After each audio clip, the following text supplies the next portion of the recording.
The SCL Season 4 LAN is nearing its conclusion, Dallas. Yep. And like Blake said up on stage, it's time to see who will take home that third-place trophy. And while fourth place may not get anything to bring home, they get to at least play up on the stage one last time. Of course. I mean, they get a lot of experience behind this. They get so many opportunities. And I mean, I want to go ahead, before we even really get into this game, I do want to give another quick shout-out to Clemson and TTU. They're off on the side. They're still playing. They don't even need to be playing another game, and they're making sure to get themselves one more game before they leave. Because, I mean, they did travel so far just to come here and play games. And, I mean, that's really what this is all about. Sure, winning is great. But realistically, we got to break it down. I mean, these guys they want to be up on stage once more. And fourth place, I mean, that's the experience you get. Yeah. And even then, we all know they love posting these Twitter clips. They love getting themselves casters over their gameplay. So realistically, I mean, they come out with something at the end of the day. But they still got to perform to earn those clips. Yeah. We're not just going to yell at you to yell at you, most of the time at least. Yeah, and I'm not going to cast over your VODs or any clips you have pre-made unless you give me some kind of personal I'm on check. Fiverr, you know. We'll figure it out after the point. But no, I'm most impressed. Like, this is a really important game and everything. I'm really impressed with the teams that got knocked out. You mentioned them subtly, but it's super cool. They come so far, and they really want to stick it out. And they're also, you know, every once in a while watching the game, and it's kind of cool. But they're going to be watching a pretty blasé set of 3 maps here in terms of selection. I purposefully hid this intel from you. I knew it going into it, waiting for that right there. The disappointment to strike his face. I even told the players, they said it out loud. I said, shh, don't say that. I was watching Clemson and TTE play Breeze, and I was so happy. I was like, I love this map. And then there we are. Ascent, Bind, and then Ascent.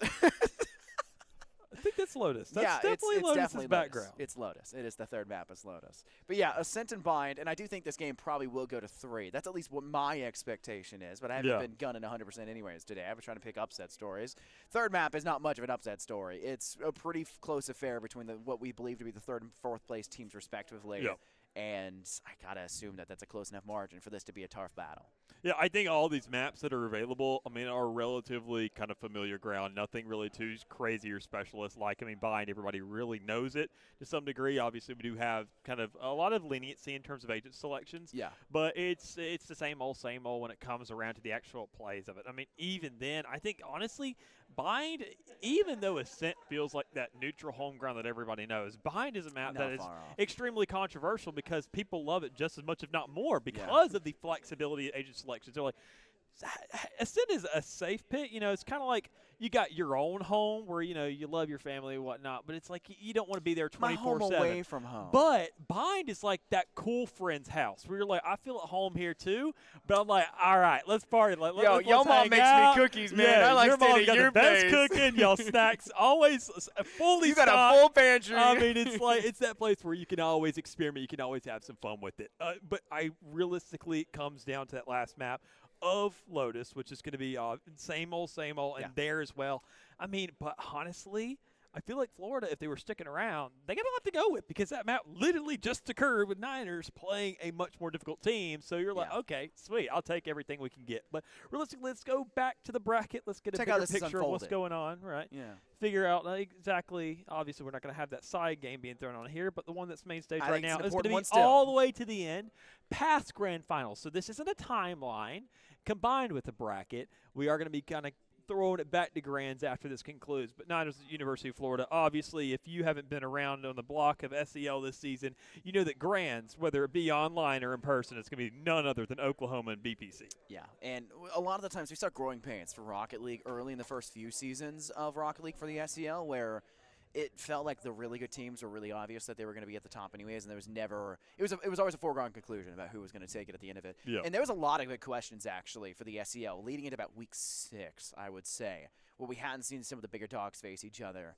and we hadn't seen everything that everyone was bringing to the table. And seeing that finally come out in the end of the last split as well, not just the spring split but fall split, I just really feel like SEL Valorant stepped into a really good spot, and we've seen really great competition. When OU has even stated themselves that they should have won that finals 3-0 against Bruton Parker this last split, and they're coming in with a vengeance for this one. They said they've been cooking up some Ascent strategies as well, when all we've been doing is raving about how much we've loved that Bruton Parker Ascent, and they're saying they have a counter for it. And even then, I love just any team that brings some level of diversity to this map, because that's not what we're experiencing in this matchup specifically already. The same exact mirror comp that we just see on such a daily basis, it feels that This right here, I mean, while it may not be stuck for y'all, we are looking at a screenshot still of the agent selection screen, and it's what I dread, realistically. Yeah. I mean, it is at the point where if there's going to be an advocate, some people are like, oh, take Breeze out of the rotation. That's the one that needs to be rotated. I'm like,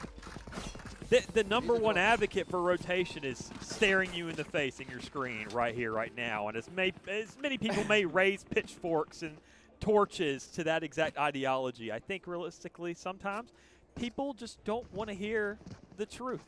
People don't want to have it presented to them. It's bad. It's not It's bad, terrible. but man, is it boring. Man, it's just not But, good. hey, we got 2 new teams here lined up. We got a 3rd place up for runners here. So, quite frankly, I mean, there's still going to be some competition. There's still a lot of stakes at hand. And, obviously, they're going to bring the spice. Honestly, Dallas, if I'm Florida, I'm breathing a sigh of relief. I'm not having to face that Bruton Parker Viper on Ascent. I'm not having to face the suffocation that is that utility that just burns every push we bring forward. It just keeps us back. So finally seeing some standardization, back to the standardization, I should say, of Ascent. Florida are probably plenty happy and should be much better prepped for a matchup here against Niner Esports. So you just see that rush come out from the Niners. They're off onto the east side already. Great fallback for Florida Blue to give up control over that site for the most part and let them get that plant somewhat easily and say we'll go for the retake instead as Pixel gets the kill with the Nano Swarm onto the planting Sova. That's now officially off the board for Niner Esports as Florida starts cascading towards the objective. One player in Covey, forced to reload. Maru gets a huge frag to A-kill. Suzy off once more. And it is a Niner Esports just decimation, and that pistol round, gorgeous kills for them. I mean, it's a pistol round. No matter what the numbers may look like, it can always be turned on its head at any point in time, especially if there's a ghost on the field, which realistically, when is there not a ghost in a pistol round somewhere scattered amongst the floor of bodies? So already getting ourselves underway here. Niner Esports opening things up, and I mean, Florida Blue, obviously. I mean, Niners, this is a pretty insane kind of matchup if we kind of flash ourselves back all the way to the fall when Niners are going all the way into the grand finals, and you're thinking Florida Blue, what, you know, would this team really be in that same exact circumstance? But as it stands right now, getting themselves on the board, getting themselves some plays, and this is a kind of different season. This is a different season. This is a different meta. There's new agents now to play with. All kinds of patch notes coming into play. So now this is when the matchup makes sense. Is when it feels even and when it feels good because Florida Blue already striking back in this round with nothing but classics in hand, still getting the damage done. Precise! Trapped now. Rushed upon from Stairwell. Sika able to clap it. Aiko can't survive. Can't take the dice. And now Kogan, only player remaining, has to come in silently and may be able to collect a weapon for themselves. Sees it, grabs it, now has a chance. Niner Esports stacked heavy on site. But this heavy-handed approach has brought one of their players to their knees, and the others have fallen back further towards the back of site. Now another quite low. It's the wall bang, though. Who needs to peek the player if you know the player? Sika finds the final. I mean, it's a 1vx scenario. You're playing for retake on B, which is literally just a pit, quite frankly, with just players surrounding it, and there's just not too much you can really do in that situation. Still, a lot of good blood's being taken there, a lot of good bodies dropped from the side of Florida to at least make it somewhat of a competition, but Niner Esports obviously coming into that one with the leg up, and you're expecting to be winning that thing out. That's exactly what they did. Still able to carry over a good bit of arsenal to the next one as well, having that Guardian, having a Bulldog, making these upgrades, and now saying, if anything, this is honestly a pretty good point to make an investment. Take advantage of this one too, get a legitimate purchase, and maybe Suzy fan could wake up and just really bring it to him. Standing ahead. Touch grass in the back line, sending out a recon bolt. This is a really B-heavy side for Niner Esports right now. They like B, and they're not willing to give up the attempts on it just yet. Suzy in an awkward spot, thought they had a lot of map control, but it's Pixel instead, hiding behind the Radiant stack. Aiko inside market, down goes 2, hunting for a third, and it's found. Florida Blue defense, the Gators pipe pack. And Niner Esports, it's just a bad B-side for them after they've hit it twice. It's kind of expected for it. Well, unfortunate the Alpha there couldn't find an upgrade. I mean, with the Vandal scattered among the bodies, quite frankly, you can obviously get one of your own, but that's just not really the case. Purchases coming through Florida Blue waking up off the back of it. If they can find a couple kills with nothing but classics, surely they can find a team wipe with legitimate buys in hand, and that's exactly what they managed to do. So swapping things up with a new round, with a bit of equilibrium, finally a round of true valor, I would call it, with almost relatively full buys on every single member's behalf. So we get to a point where let's try something different. Let's actually start stretching the map out. Let's bring the bigger scale here for everybody to view, and let's try the A side. Down below inside Hell has great assistance from Kogan. Off inside tree, so towards Garden. Very good approach for Florida Blue, stacking up heavy towards the side. It's not a guarantee just yet for Niner Esports, because that's not even where Spike is. Spike's inside B lobby. They're waiting for this. They get a nice frag off on that side, but that's why you bring the ults. With that shrouded stepper from the shadows that comes out from Florida of all people. Niner Esports are going to be left with more questions than answers about where they need to go from here, as it'll be a fallback. Play a whole lot smarter, a lot more passive. They need to claw back that kill, Dallas, because they need to even the odds before they engage into a site. Yeah, and even then, I mean, from the shadows coming through out from Pichu there to kind of find a bit of a rotation for free throughout the map without having to obviously go through the obstacles that is the rest of the team. But I think even then, going for the double down, hitting that A site, finding the fake towards B, and then just ringing it right back to A. Ooh. It's not expected. It's not really encouraged with how long it takes. But, I mean, it could get the job done. Problem is you've lost so many players in the process, and it's taken so darn long to get it done that by the time you even get around to getting a possible spike plan, see, look, this goes down. You're barely dealing with enough, and they know that they can literally just rush you and pull the trigger because you're back gen, but still, they give Base Easy Fan a chance, but not for very long. Pixel, down they go. And the animation of the rifle just trying to re-enter the mag after tossing out that cloudburst makes it impossible to fire back effectively enough. Florida Blue will take it. Now it's a tie game 2-2 and a pretty back-and-forth action. I mean, you can discount the pistol round. You can mostly discount that second round, despite it being a pretty good round as well. And when you got into the meat of these rounds, yeah, Florida Blue may have come away with those victories, but Niner Esports has given them a good run for their money, and it's never a spot for the whole roster of Florida Blue where they could win, you know, lose 2 rounds in a row and still be able to buy up. Only one player is like padded, and everyone else is going to have to pay the price if things get a little bit too rough for wear. But Niner Esports may give up a little bit more than they have been in this next round, coming in with only Sheriffs and still going for that default split, and got to decide whether or not it's worth pushing into the Odin or whether they want to play a long-range fight, which is not going to work with the Sheriffs, right? Or if they want to try to go fast and easy to the A. It's just give them options. I mean, you're not going to go for B here at all, realistically. You heard the Odin spray through the walls. They gave up the info of one player being there, which that's one's already expected. Then you get just the one way coming for B main out of the Omen where you're saying, that's obviously a second player holding that. I mean, why would you throw that smoke up in the first place if nobody's there to hold it? So that's so much information to let you know there's at least 2 here, and an Odin holding that lane that A feels like the only real option. You're waiting to kind of put some attention on the opposite side of the map. Wow. Then maybe catch a player off guard, and with an even exchange going through, this is when the tails should come out. The call should be made to say, let's go somewhere else. You see the cutoff trying to be made by Base Easy Fan. Just waiting on the opposite map, waiting for a player to open, but meanwhile, World War III is going off in Garden, and Niner Esports finally drops as Florida Blue manages to clean up. That's a very rough spot for Florida Blue as well. They were inside Garden for a while, and Niner Esports had taken a lot of tree control and were willing to contest it. You saw the aggression come forward. You saw Precise engage first. They got a huge Sheriff shot. They made it so a little bit of a dicey one run in the initial peek out. And have fun. Oh, they have a little bit worse of an angle to go into. Alpha Pure just shows, hey, you guys can peek into Garden. You may take my teammate's head off. You make my other teammate's head off, and even one more teammate's head off, but I'm going to get 4 of you, and that's way more value than you're able to bring to the table in that round. As Florida collects their 3 in a row, and Niner Esports can head to this next one, hopefully a little bit better as a general team, where they can save some credits by having Base Easy Fan go for the Blade Storm in this round, and hopefully try to get the team up to a much better spot, even if they were to lose it. Now I would love to see not just the investment of a Blade Storm. I would love to see the investment. I mean, usually when you're running the operator, you're going to have a Blade Storm just kind of there for a retake tool rather than having to pick up a gun somewhere else. Even if the gun is available to you within a good spot, you're going to opt in for that. But the Blade Storm coming to the attacking side as well for Base Easy Fan.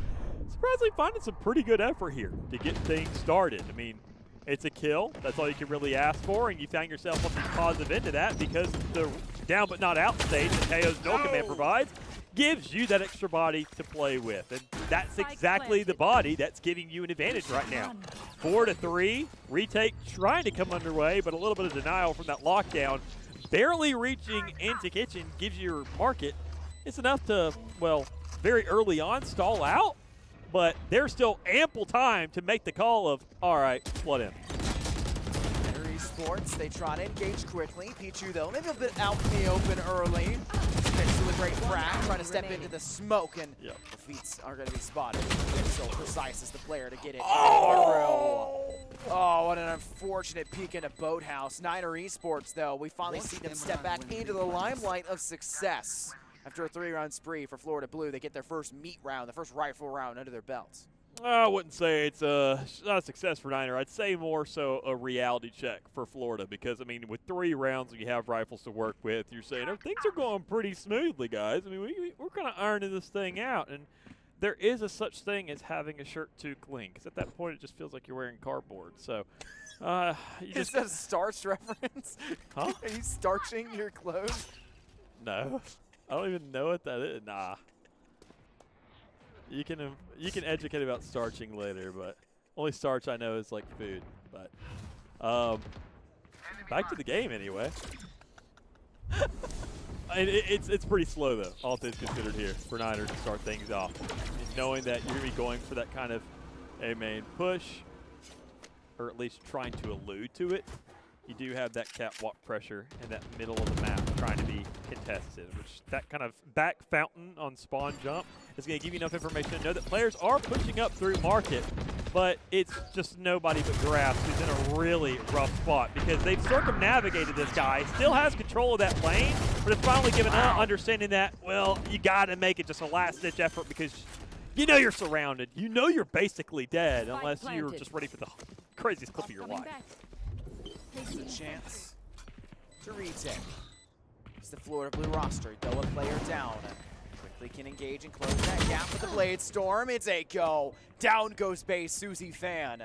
And Niner Esports have that man advantage initially. Now Acquiesce back in return. One enemy remaining. Here, 2-for-1 special. Make it all 3 if you can. It's only the Sova of Sika who's done such a wraparound. They tap the Gerson who's defusing the spike, which could have been nice if they were able to get out of there afterwards as well. But unfortunately not the case. NT's in the chat, I'll do in quotes there. And Florida Blue will get around right back in return saying, Niner Esports, you'll get your 1, but you'll have to fight for the rest of them as you should. NT's on the wall. Call it as it is, Scott. It's like a chat. It's like, not, it's a spray. Bubbles. It's a spray. No, but I'm saying it's like a chat bubbles thing.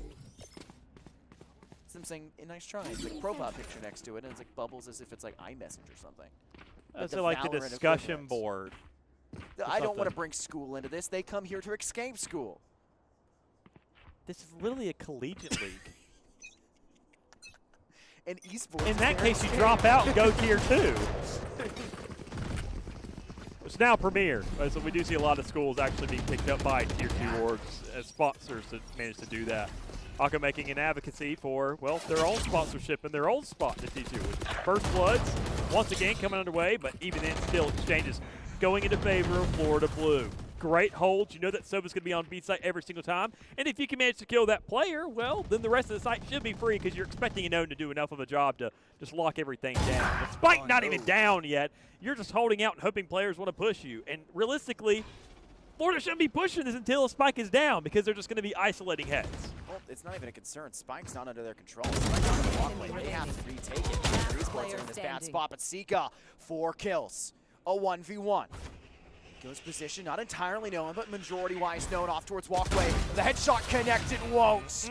Echo denies Sika for the ace in the huge clutch round for Niner Esports. And Sika, who's been so darn good for the Niner Esports side, could not close it out in Florida. Get up to 5. Well, in another situation where we see already that Florida Blue end up finding themselves another round to work with. It's 5-3. It basically just 1 off from 6, and that's not the dream number, but it's a pretty comfortable one, knowing that, okay, we're at an even stance no matter what worst case scenario. Going into the next round after that, everything is just a cherry on top. And Well, that's what you can really hope for here on Ascent. That's what it comes down to, knowing that so many teams know this map, that hitting 6, I think, is really just the dream situation. Anything past that should just feel like a luxury. The Susie fans going to work their way up over towards Tree. 2 players off inside Garden. In the dark cover, they can get some wildfire shots through and maybe get a kill. Probably the opposite case for Alpha Pure at this point. It's a Florida Blue side now at a player disadvantage. Hunter's Fury will try to ward them off the spike, and while you could pop the Hunter's Fury on top, or sorry, the lockdown on top, you should wait for the Hunter's Fury to finish or try to bait out that ultimate first, because in it comes. The Hunter's Spear will deny the lockdown. Great counterplay for Niner. They read the scene perfectly. Maru takes down Aiko. Kogan will fall just the same. And Florida Blue, with only 2 players left on the retake, sacrifice Pixel too soon. It's touched grass. 1 for the Odin. Feed them more. It's the Vandal in hands now instead. And Niner Esports have cleared the site. They want none of it. You don't have to be wary of multiple angles. You see the shock dart that taps the wall of arches too close. Touched grass wants to continue in. It knows the other players towards Tree and tries to play it. But Sika gets too good for him. And Niner Esports take the round. Getting themselves up to at least 4, you're going to be happy with the result here. That they get themselves within a good margin, because when you hit that 6-round kind of threshold on this first half, it's not even about for one side just getting the dessert and getting those cherries on top and just kind of running away with it and getting the advantage guaranteed. It becomes more of a task for the other side to make sure to choke a team who's up out to some degree, making sure that we just want to hit 5 so they can only hit 7. We want to hit 4 just so they can only hit 8. And, well, that's the kind of luxury Niner Esports has just given themselves. And they may be able to capitalize on the top of it, because still nobody's hit 6. They could win this race, quite frankly, and also come out on top with 7. So Florida Blue, being down a player, not really have the best guns in hand. I'm looking forward to see whether or not they can manage something, but already 2 players down on their side and a lot of help done to the Niner team. I wouldn't be surprised if a rotation came through, and here it is. Make the cue, make the call. That's a big funnel that you don't want to be a part of. Alpha Pure, though, gets so much damage out. Look at Niner Esports' total HP pool. It barely equals 100, and there's 5 players left standing.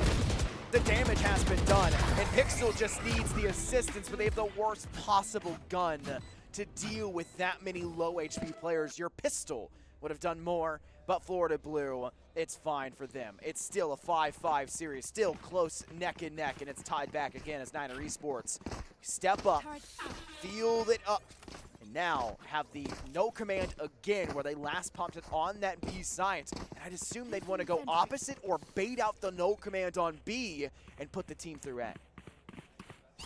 The KO with the no command is a powerful tool, because it just has such a dominating presence. It literally has the amount of a size, basically, of a Trojan horse.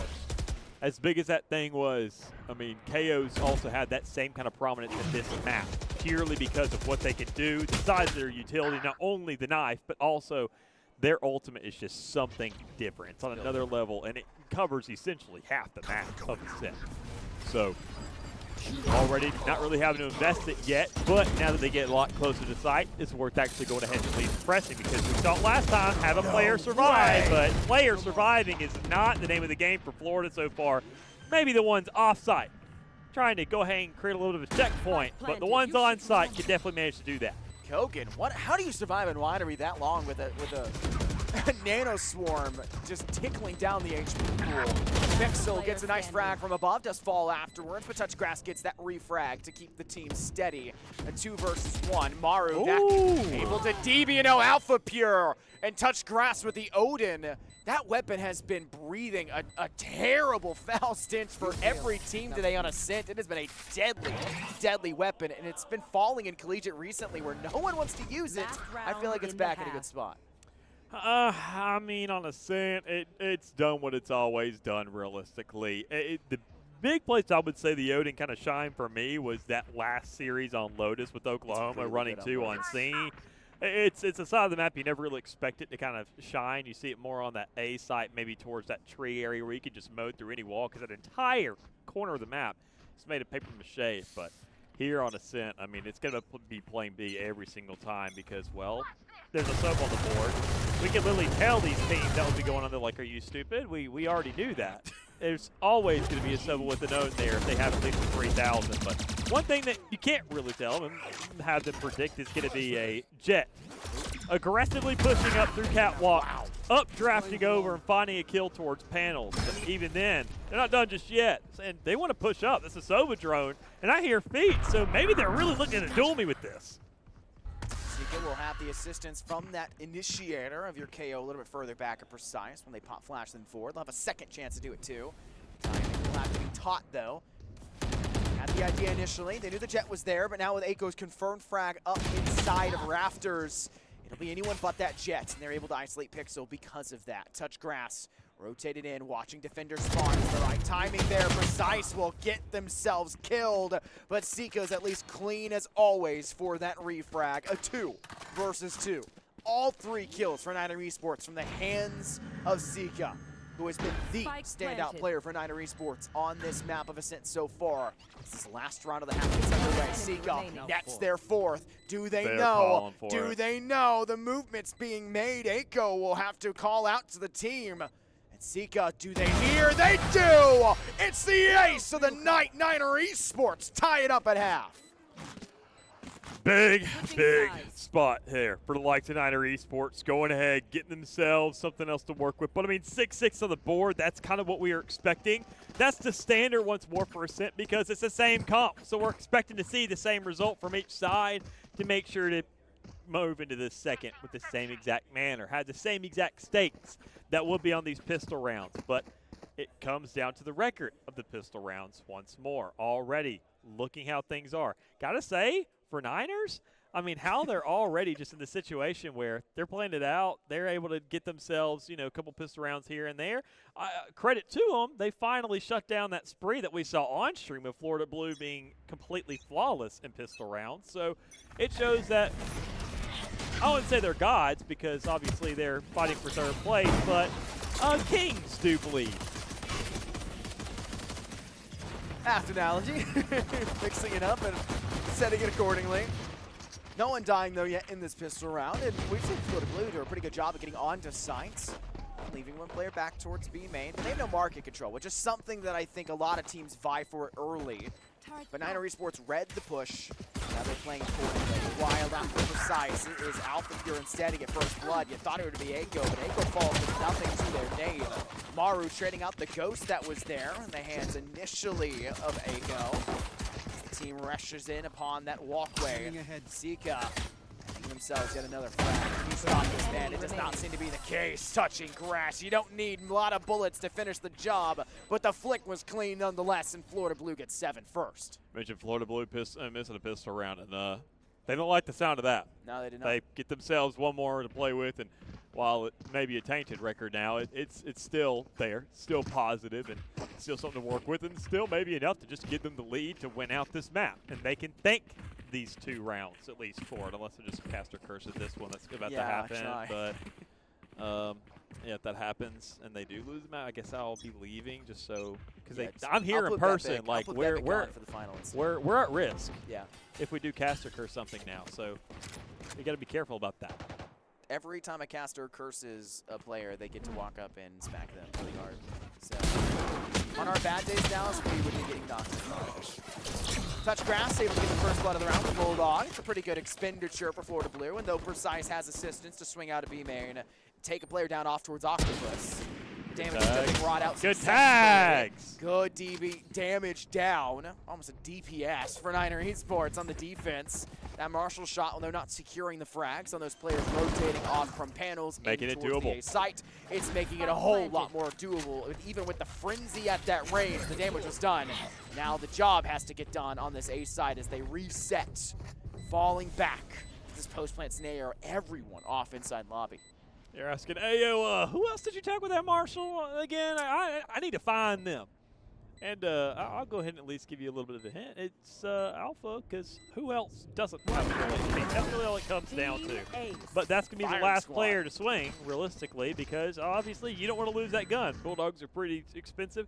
They're just a couple hundred shy of a legitimate rifle, like a Vandal or a Phantom that we know to be the legitimate buys in these games. But still, can get the job done, gets the damage down range, and well, can win you rounds. Because we've seen that, honestly, a couple times today, oddly enough. Like full Bulldog rounds, 3 sprees. Seen a good bit of them, too, quite frankly. So knowing that 2-1 is the typical standard, it's been a big toss of whether or not we actually find 3, just purely off the prowess of these teams. We see a lot of changes for round 2, and that means a lot of changes for round 3 over the previous round. For, for a little while, they were sticking. And then after that, it was back to Spectres. And then now I feel like we're definitely falling into Bulldogs real heavy. And for a lot of teams, they work out really well. But the Vandal comes through for Florida Blue in this round. They get first blood. They force off the Jet for Niner Esports. It was not really happy with that, but they'll have to deal with it in the next round and try to vent their anger elsewhere as the Florida Blue side have full control over the objective. You can tell they're quickly being snuffed in upon by Niner Esports, but they're not finding a lot of success despite having the information the recon bolts. It's a red-sided feed. Florida Blue getting too much and more. With Niner Esports left with only Maru. That's around that corner. It's an isolated 1v1, but the moment you get that freebie, Kogan punishes, and it's a Florida Blue round win. One more to work with, and then one more round for Niner to have to compensate for if they do want to get themselves into a lead, or even better yet, a tie situation of this game. But we haven't reached double digits yet. We sure as heck haven't reached map point yet, so it's not really much of a concern. But the only thing that is concerning is the fact that that was your bye round, and it just didn't work out for you. Not saying you had the biggest advantage in the world, but as we were mentioning Bulldogs and kind of their prowess and their capabilities, we see a shining example of what they can really do. Another 3-0 spree, which we're just not really used to. And one thing you didn't mention during all those different metas was the abysmal nightmare of 2 weeks where the Ares didn't have a spin-up time, and every single person and their mother was buying that thing. But that's behind us. So is the last round, because we're now in a situation where Florida Blue are looking at possibly double digits. Yeah, especially with the fact that it's an eco round for Niner Esports. It's just shit. It's pistols. It's what they can bring to the table. Yeah, Pichu has a Bulldog. It's something. You can be happy with that and try to get a kill off of it, but Pichu gets Castigers. So that's the worst case scenario. Bulldog down to the ground. Niner Esports up with nothing in terms of kills. 3 players dusted. And so much control for Florida Blue up and above. Echo even hunting further for more. It's that patience game for Florida, where they know they have control and they can just set up this defense now on the sites, and even have your lap-around player do so exactly, and it's a flawless round.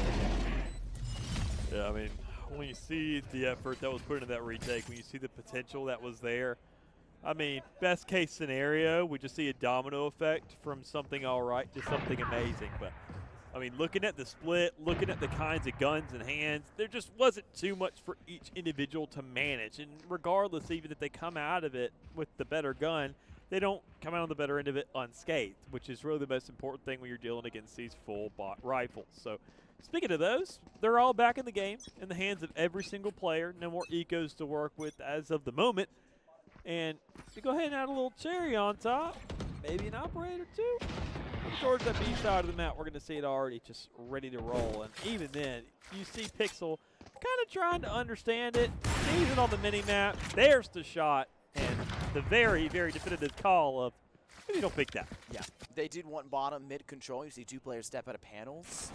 They were trying to clear out any congestion there to see if that second. But now knowing, that's clearly up. That hurts. But now knowing that the operator is on that B side, they'll take courtyard instead. Jerome is the A objective. Echo taking too much damage though off that. Wow! What a good trade. Pichu goes in, and a huge trade does go back, and 3v3 now ensues for the remainder of this site. Is still fighting for contention for Florida to try to actually get the spike down. But now we're moving Maru from the equation, makes that job a whole lot easier. Precise up inside Raptors. Their head no longer up. Insane. That's an insane shot from Eiko and Sika. The player we've looked towards for Niner Esports so many times has a lot in front of them, but it's one less member now with the frag of Eiko now confirmed. Kogan outside of Arches. Pixel below in health with Sika. Has to clear out the utility there first. They need to isolate the 1v1. Alphen Winery, they can rotate elsewhere, be aware. They send the recon bolt to ensure. No intel, it's off in corner. They get the damage, but they don't hold the trigger. And Pixel sweeps out and takes Sika's legs out from under him. It's not even the shots for Rocco that I was kind of surprised by. I mean, that's kind of standard, at least for what I expect at this point now in the series, or the entire day, better yet. It's more just the fact that you were barely standing. You were literally at 5 HP, managing again and again and again to get these kills and saying, I'm still a presence. Yeah. You have not killed me yet. And knowing Waka's done today, that's a problem. That's something you got to fix. Still at the top of the leaderboard, 18-14. Not a masterclass per se, but definitely showing that, okay, BPC, they know their stuff. Better Jets usually win this place. Yeah, which kind of stinks. Since Yeah. the fact it can be boiled down to something so idealistically simple in a game like this, where it's so important that there be like this huge stratagem and gameplay changes, that this map has been boiled down to that. Yeah. And we saw the same thing for, I would say, Split way back in the day, right? It was just kind of very basic strategies. It was the same thing most of the time. Take it out, bring it back in, and it looks very different from the way it used to. Now that's greatly helped by the fact there's like 7, 8 new agents since its release. Right. Since its I think that's the playstyle and biggest reintroduction. Hopefully Ascent gets that same treatment, whereas it's gone for 3 years before they bring it back. 3 years. I'm hoping it's just gone for a while, man. I've been seeing it way too much. At that point, just nuke it. Just remove it. Like, that's going to be so long people forget it exists. That's not true. Because it doesn't have, realistically, I mean, besides it being a classic, I feel it doesn't have much of an identity. I mean, just besides being the OG. Because, like, even if Fracture's gone for a while, people are going to remember Fracture because it was the person to be like, oh, Defender spawned in the center. It's like, what? This is something cool. But even then. People remember Mirage, and it was gone for a while. I think people are just going to remember all the moments on this map because it is played in every single series that, honestly, if it ever goes away, we're going to be seeing memoriams pop up left and right and collages of people's favorite clips here. But we still got a couple rounds left possibly on this one for Florida Blue and Niners to go ahead and create some today. Niner Esports realizing that defensively, they could go a couple too many first bloods, I would argue, right? I mean, Florida Blue are playing very slow. They're peaking some of these early engagements, trying to get freebies. Niner Esports have the right idea, and it feels like a lot of their cubby positions they like to hold, but I don't feel like they're surviving those cubbies. They've had winery players, and they sit back there, and you're saying, hey, I can get my one, but then what do you bring to the impact afterwards? And if you have a wraparound, like we saw Florida Blue do on their defensive side, why is there a B player still on B at that point when they could be going through Courtyard to get to the A side, or vice versa, 30 where you have seconds the left. ability to go through B main instead and hold off another angle. You don't have perfect options no matter what, but this round's going to suck. 4 players, sorry, on that A side. Great decision-making by Ursova of Sika for Niner to just say, I really don't like my odds on B alone. I hear noise. I'm getting out of the 10 site. We're going to seconds retake with all 5. Rounds like that are usually IGL calls, so realistically, they say, okay, let's all get together, and one player's going to be able to shoot a bunch of bullets. We don't have that luxury, so if we all just collectively shoot at one guy, or even in their entire team, if they land, and it doesn't really matter. We'll do the 55 to the chest with the Sheriff in hand and get the job done. And that's exactly what we're running into in this retake situation. That's why we see so much emphasis back towards Boathouse. Create that range between you and that Sheriff so it doesn't find all those free kills. But already the lockdown coming out, that's going to force players to come out. Unless a Hunter Fury is there to return it. And Florida Blue just, quite frankly, are liking the looks of it. Kill them all! But even then, I don't think there's enough time. Or that is literally going to be less than a second. One enemy Point 10.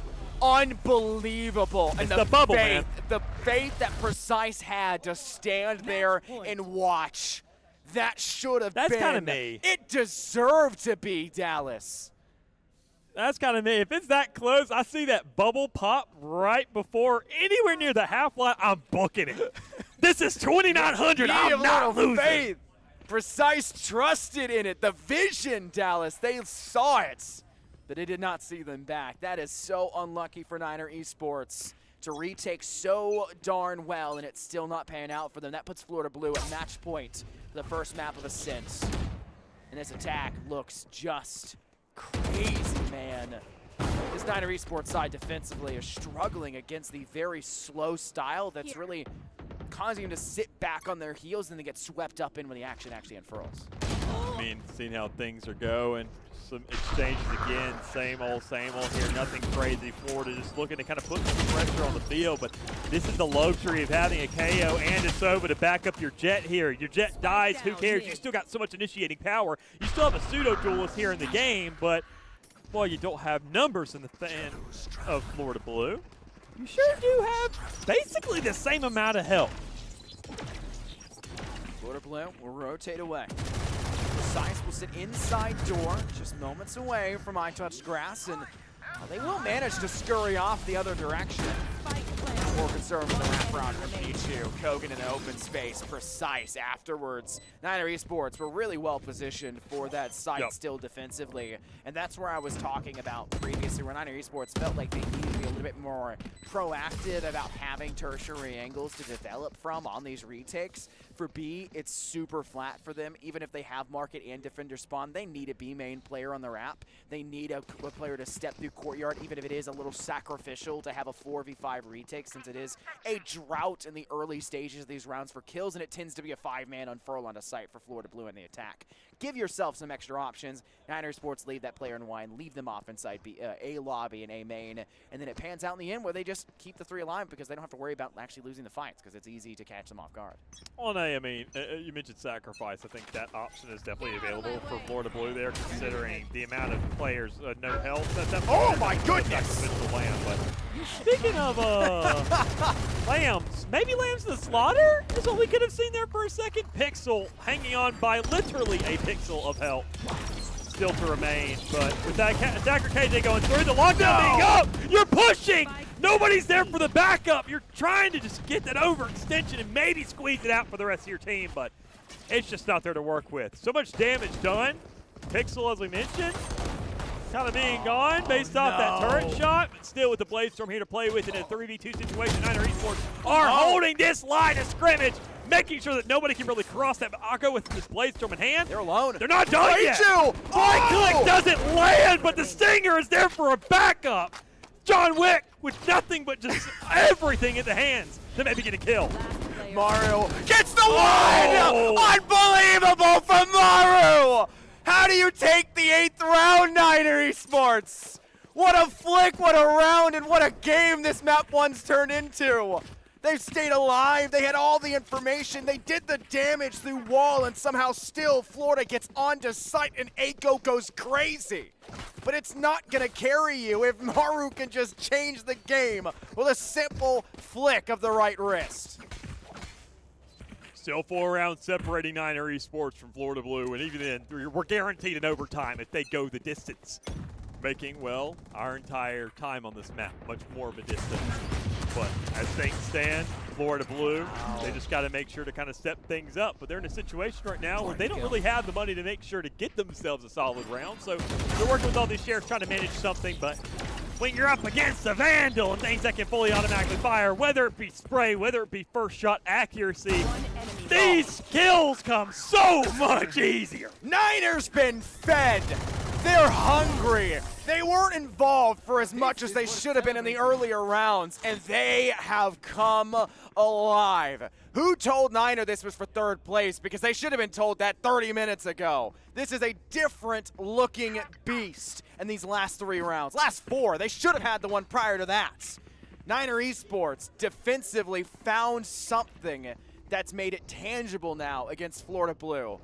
The problem lies, Florida Blue, they're going to have these ultimates start to pad online in the next few rounds, and they gave themselves that wiggle room. And now Niner Esports, they either get buried by the distance they gave them, or they somehow manage to take their way back out.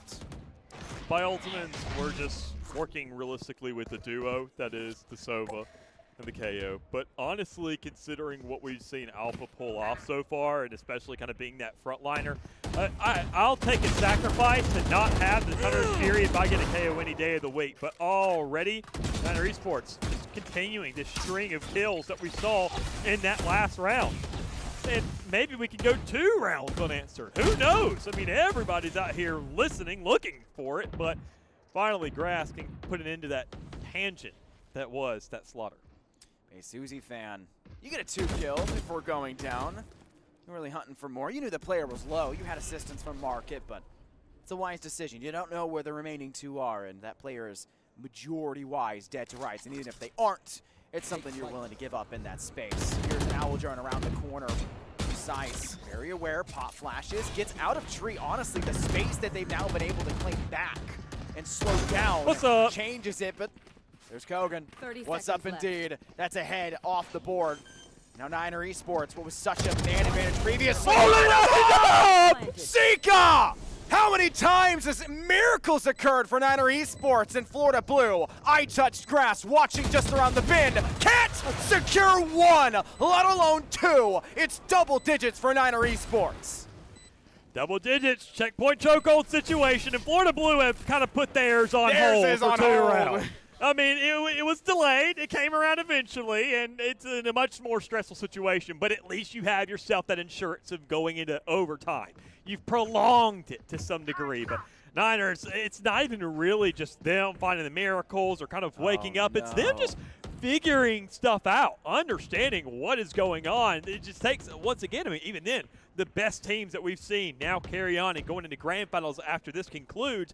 Oklahoma, a team that I mentioned earlier, has been a team of adaptation today. And Niners, after already facing that last series, maybe taking a couple notes out of the book and saying maybe we can do what they did. Bay Susie, the player to watch here for Niner Esports. They open the last round with a 2K, and now being forced back. That's info, though. Will the tailwind get them out? It does. Huge escape. Niner Esports somehow have a spot that seemed everything working against them. A really well built up Florida Blue push, using the Hunter's Fury, peeking out from panels, and still having the player survive. That's a hard pressed ultimate to now lose, and it could hit you in the next few rounds. Pichu, dust, side touched grass. Niner Esports take this round, and Florida Blue may not even be able to buy up completely for the next. The eco already so stretched. Eiko, dusted by Precise! Through the smoke, no vision, but they see it still. Alpha Pure, the Vandal now to Sika. And that's where the no command goes. Florida Blue will stick through this plant, and Niner Esports have to think this through. You can see the stress there. Alpha going ahead and popping that no command even before the spike goes down. Usually you want to wait, go ahead and let that actually take place during the post plant, but saying, what if somebody pushes me? Well, why are you waiting till after the null command is popped to make sure that exact decision? Vandals firing at the speed of Phantoms. 2v2 situation with the spike being tapped. And, well, you see the sprays coming out. You see the players sparring through smokes. Can't even see each other, but the guns are doing all the talking. And Niner are the ones who are louder, making sure that this game keeps going. Precise! 4 kills, and Niners are still here! 12-11, and Niner Esports claw back 5 in a row. We said the road would be long and rocky, and they had a dicey start to this second half, but they are still stringing themselves through. And Florida, despite being able to buy up everything theoretically, it's 2 Bulldogs and 3 players not able to supply full armor, and you still can't know for sure how much Niner Esports are going to commit to the same defensive strategy they had previously. They were stacking Bay Susie at bottom mid. They were playing heavy for the operator. But if they know you're going to counter that, what are they going to do next? How will they play the site? And Florida, with the weight of the world on their shoulders for this first map, need to make the perfect decision. Looking for an execute on A. Owl drone being enough of a cue to let at least the players nearby know that. But how many players are nearby is really the biggest question they're asking themselves. Nothing else is really given away. No footsteps, no shots. Nothing simultaneously going off to let you know if it's a heavy push or if it's, once again, another Trojan horse, a possible fake. But it doesn't matter. So long as somebody's there on site finding the kills, well, it's going to be enough for you. But Niner Esports has done one better. They got 2 there, each finding one of their own, each finding an effect in a round like this. Are they going to find an ultimate here in a round like this? No, not really, but they're going to get a lot of intel to know that, hey, we've stalled them out longer, and one more round, and we go to OT. From the shadows, secures that there still was 1 player lagging behind. It's a use it or lose it territory anyways, and the ultimate's not doing too much there, but you still have it available for the Omen of Florida Blue. Worst case, left. they could pull off a miracle if the rest of the team were to fall. The KO lagging through as Florida Blue step into space. Which direction do they commit towards? And will Niner Esports be aware of it already at the two-player disadvantage? You're in a very stringent position. Can't clear the Nano Swarm in time. But you got intel from the recon. Pichu's been snuffed out. Hunting around the base. Somehow still Niner have to go crazy. Sika around the corner. Line the ball up, Maru, why don't you? Niner guarantee overtime for the first map of the third place game. Maru from the heavens giving Niner Esports a miracle. Able to put themselves into an OT situation. Throw the lockdown there. I said it wasn't going to come out this half. Well, it does, but under technicality. Overtime. But this is where it really starts to count more so. A massive spring of rounds. We saw the 6-6 to conclude the first half. And what better than seeing 12-12 to end off the second? This game is far from over, I feel, because look how back and forth the first half is, and how it's the exact opposite for the second. It's again and again, man. And this is the point where we look at the operators that was brought in by here and there. We look at the Odins that are coming in over and over again. But, I mean, still at the end of the day, there's sacrifices that has to be made to accumulate these arsenals because you're only afforded so much money in this. But that's a curse and a blessing to some extent because, well, sure, Grass still has an entire arsenal to play with, still has an Odin to work with, and, I mean, obviously just giving away. Where else is it going to go? It's got to be on B site. But, I mean, it's good enough. And the rest of the team is happy to have that. But it's going to be on both sides. It really just comes down to better shots. And already, we got to look at the teams. We got to look at the Jets, as BBC always says. And it was the Jet on the defending side coming out on top for the first kill. Now giving them the leg up here for everything following in a 4v3. Players stacked on side. Niner Esports have to step down through stairs. Shots connecting from Pichu off towards Touch Grass. But Touch Grass still gets one towards Walkway. Pichu, 2 off the board.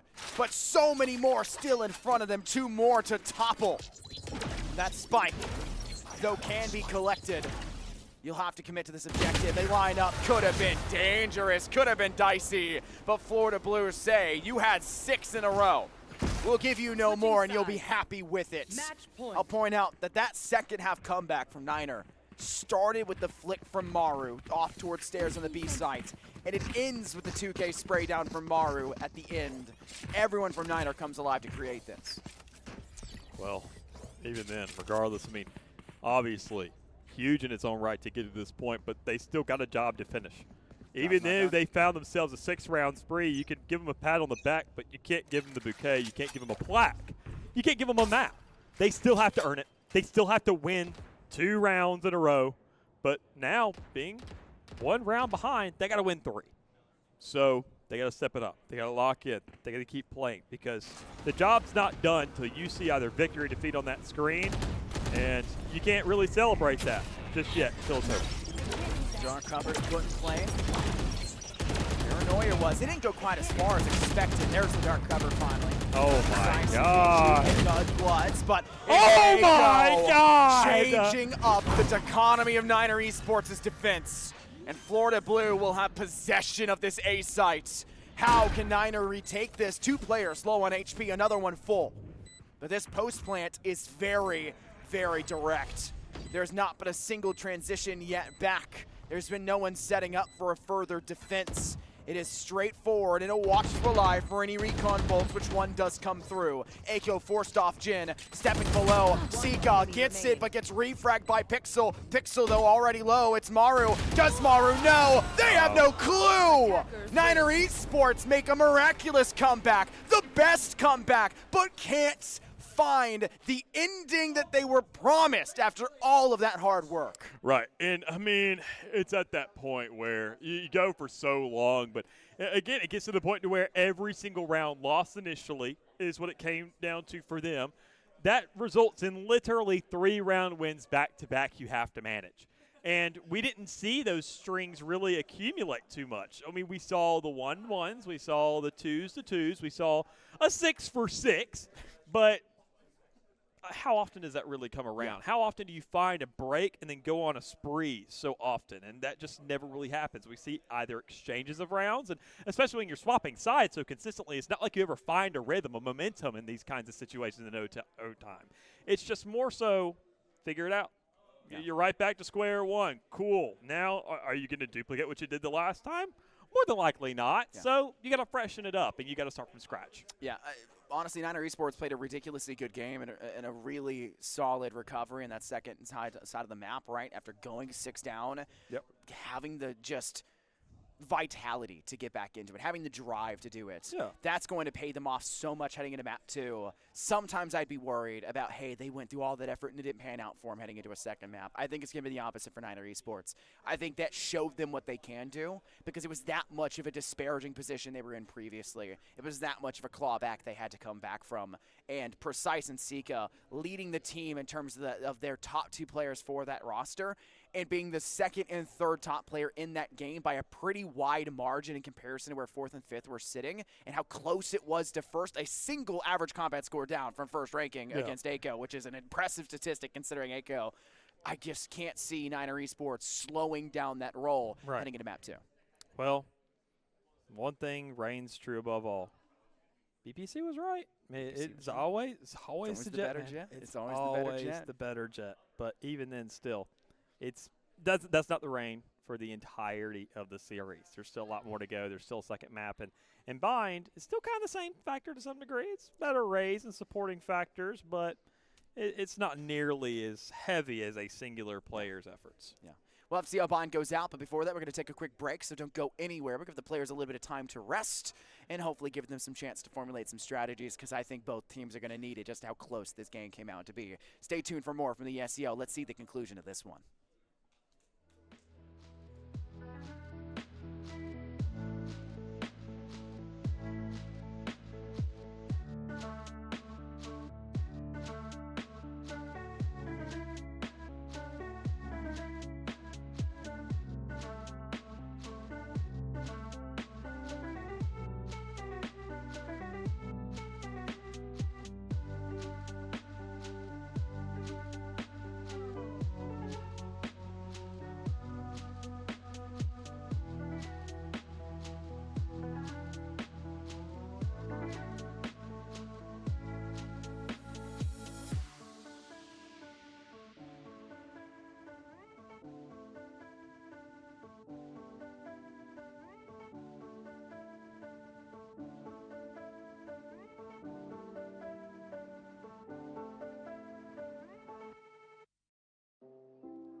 thought Ascent could only get so much action, Dallas, and if we're going to see Ascent, at least make Ascent pretty damn good, and they gave us about as good of a showing as you could possibly ask for. What a gorgeous map 1. Of course. We got to pray Bind is anywhere close to it as well, because that's coming up for map 2. I mean, Bind is a map that we talk about.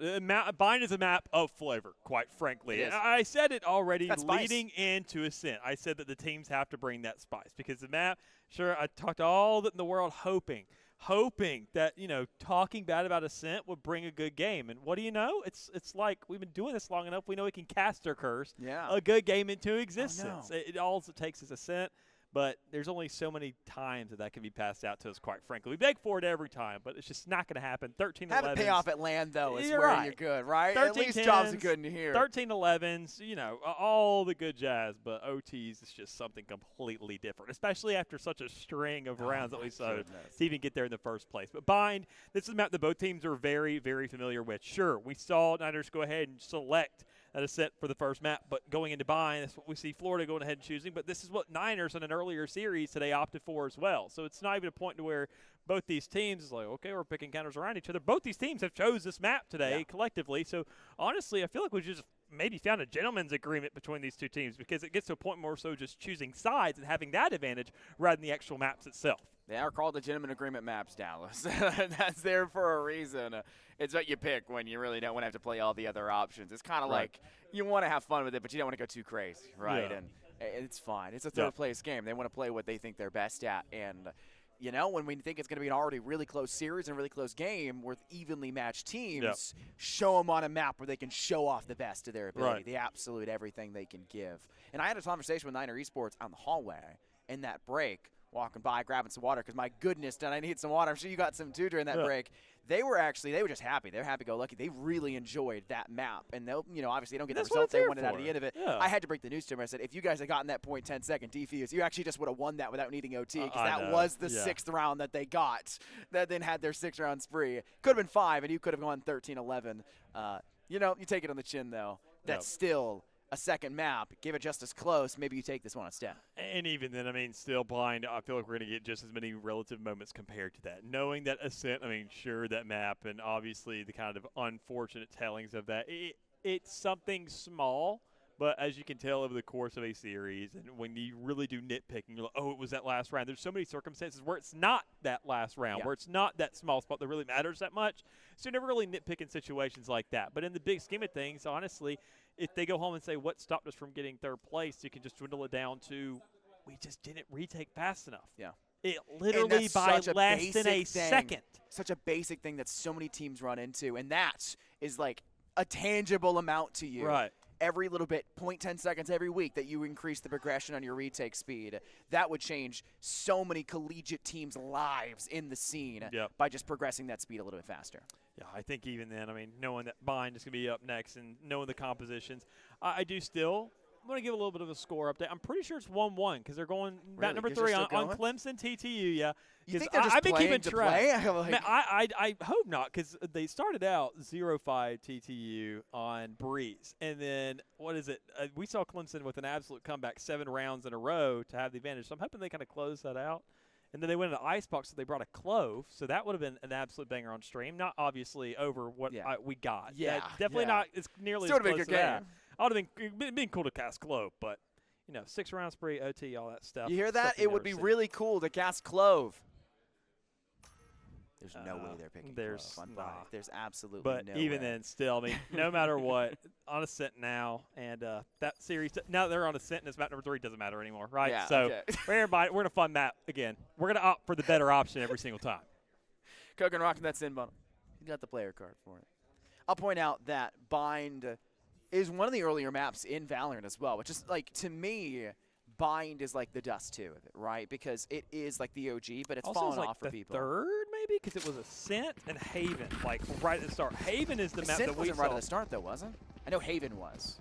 No, Haven was like what we saw when this game looked like Roblox, and they were like Project A Haven, stuff for it. I know. But Ascent and Bind, I think Bind came with the actual first on the Twitch streams. You had to sit in the chat and pray you got lucky.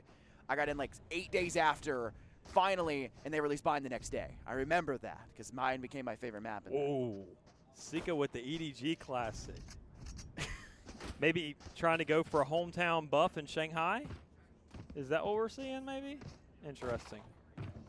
They went to streams and wasn't even seeing what you were seeing right there. You were actually I just knew. player. No, I literally knew. Yeah. Like, you know me and my skins. Yeah. I just know what these guys are running, whether I'm looking at them or not. There it is. Gorgeous little blood. Even Bobby was like, yo, I gotta see that. Who has the EDG Classic? New China bundle. I think it's Gray, actually. That's Gray over there. He's putting the smile on his face. He was very happy with himself and you know, being able to hear and be involved in a scene and change on the fly and things like that. That's something that's, again, another really cool thing about being in LAN and feeling an environment and adapting. We have 2 observers. We have Bolby back home, as sad as that may be. Love Bolby, and he's doing the third-person screens. And supplying us you some mean great free cam? free cam screens. I For the apologize. love of God, man. Yeah, and giving us some really great scenes. Like we saw quite a lot inside Garden last map. There's a lot of really good free cams in that. There's a Garden here too. So maybe he puts a lot of emphasis on this one. But even then with the execute coming out, splitting towards that Garden and through hookah as well, it's a very, very quick and decisive plant with 0 bloodshed in the meantime. So a nice little pass to this round to start things off, but it hasn't come to a conclusion yet because a retake has to come underway, and man, is this one gonna hurt getting on the corner. Precise does manage to refrag Echo as they took down Maru. She lose more after the fact. Kogan, Sika off, refragged again. Something Niner Esports are really hoping they can get the go-ahead one on finally. Pichu will tap this spike. You'll have to be aware of a player back in through Hall as well. Pixel finally down, I double hate that ding. so Pichu much. and Pichu! What a huge pistol round for Niner Esports. Pichu just alt-tabbed for a second there. I saw the screen move. I think he was clipping that somewhere. Just really content with it.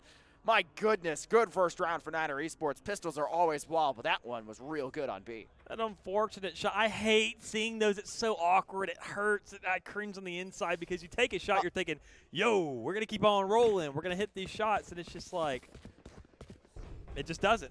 It just doesn't click. You don't find the hit. It's through a wall or something. You're thinking, all right, I just slammed him in the head. And that just, it's like, yeah, you did, but it's not a kill. You got to keep shooting. But regardless, though, second round underway. Obviously, we do see Niner Esports coming on top with the first round, and this is that leniency they need. They need to get themselves more pistol rounds. They need to get themselves more rounds in general. They need to do it early, so they're not, once again, put in an OG situation to unfortunately fumble it by a singular margin. So 0.10 start off seconds early. of a margin. Right. Tangible. That's always the worst part about it.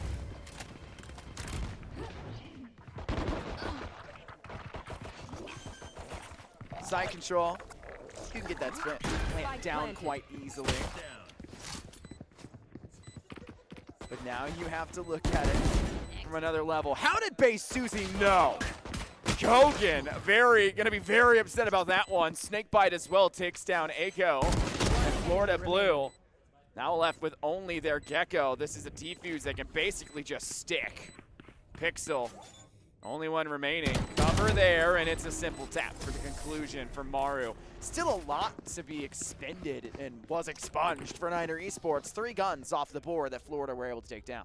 Yeah, big stance there for the likes of Florida Blue, making sure to just knock as many guns out as possible because in a round like this, I mean, 3 Bulldogs, 4 Bulldogs, you're like, oh, that almost seems like a full buy round, all things considered. But knocking it down to 2. Sika's still going for maybe a forced buy. I would strongly advise it. I'm not your consultant by any means, but as a caster, seeing players in rounds and circumstances like these more than enough times, you kind of got to just know that it's probably not the best idea. Sika gets the message, doesn't go for it, opts in for a Bucky instead. Has plenty of money, but realistically, now's not the time to spend every single last dollar. Big Susie fan, it's a bit overzealous to work through middle and try to step off towards Fountain, but with a Bulldog, anything can happen, and the dog bites. Georgia may be gone. They were in Rocket League yesterday, but the Bulldog seemingly still comes in full. That's 2 players off towards Fountain, now no longer involved. Florida Blue are left to wonder which side is safest for us to pursue because obviously B has not been as good as we would like it to. We don't have a pristine record. We had great rifles, but what's that doing for us when the cheaper alternatives done a better job than the Vandals and Phantoms we brought? How do we progress towards a sight when we're losing every player from the slightest pixel hold? Niner are on fire. Well, Definitely in a round like this where they have the advantage in buys, to be fair, but or at least to some extent. But almost flawless. Yeah, that's just a rough one, nonetheless. Very, very big momentum going to their favor, even to the extent where they're still mad about last map. I thought you said they were. I thought you said they were cool with it. I don't know, man. That sheriff spray was pretty gnarly. Yeah, they were lying to you. I think they were a little upset more than they let on. That was some anger, some venom. Those sheriff shots. Maybe it was just the one player they're upset with, you know? One of them did say they were really upset with the Sova from last game, or so really upset with their Odin player from last game. It's not always the Sova. Saying every time I swung, I'd get headshot by that thing. It was real annoying. Well, it's that same player who's at the top of the leaderboard for Florida right now, but it's a team that doesn't have even kind of a thing to say in a matchup like this just yet. Don't have buys here, don't have a round on the board, don't have an ultimate to work with yet either. With all these deaths kind of surmounting, you would expect at least, you know, enough orbs on the attacking side to be accumulated for at least one person to get something to play with. And with Fade being so close, having a Nightfall, and especially with some decay that goes along with the Nightfall, would be really nice to push a site with. But we'll see whether or not they care enough, because obviously Orb already picked up inside showers and no real players there kind of hanging about. Obviously you want to get that showstopper, but I don't know, man. It's so darn close. Just go for it. Well, if you choose to go for the extension, you'll need to make sure there's a sidearm for it, a tertiary way to provide support, and you would maybe think that would be off towards A short, but you don't have to engage it even if you place the player there. Sometimes you'll move two through showers to place one deep in shower, and then move the other one back and then bring them over towards short.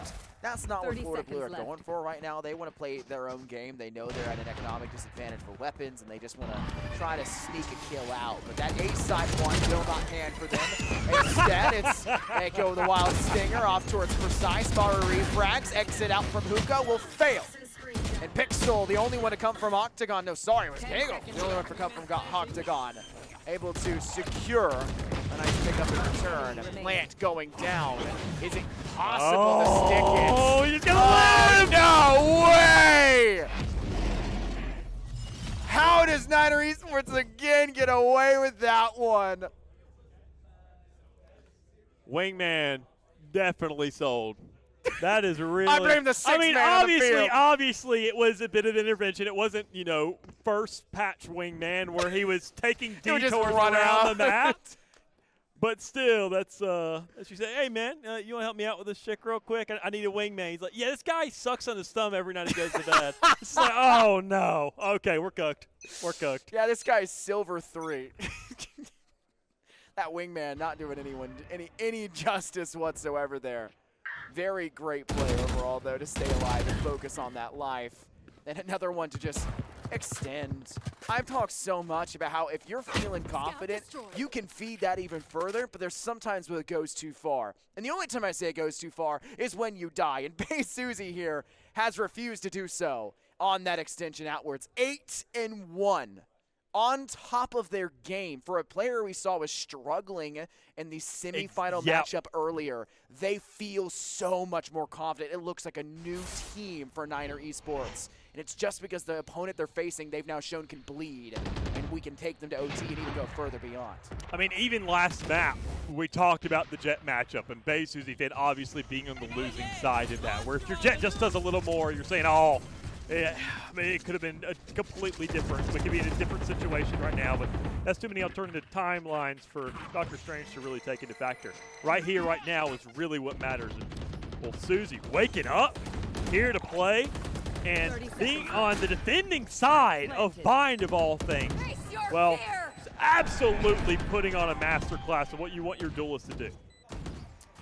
Jensen playing for Niner Esports on this retake, which means extensions out should arguably be easier.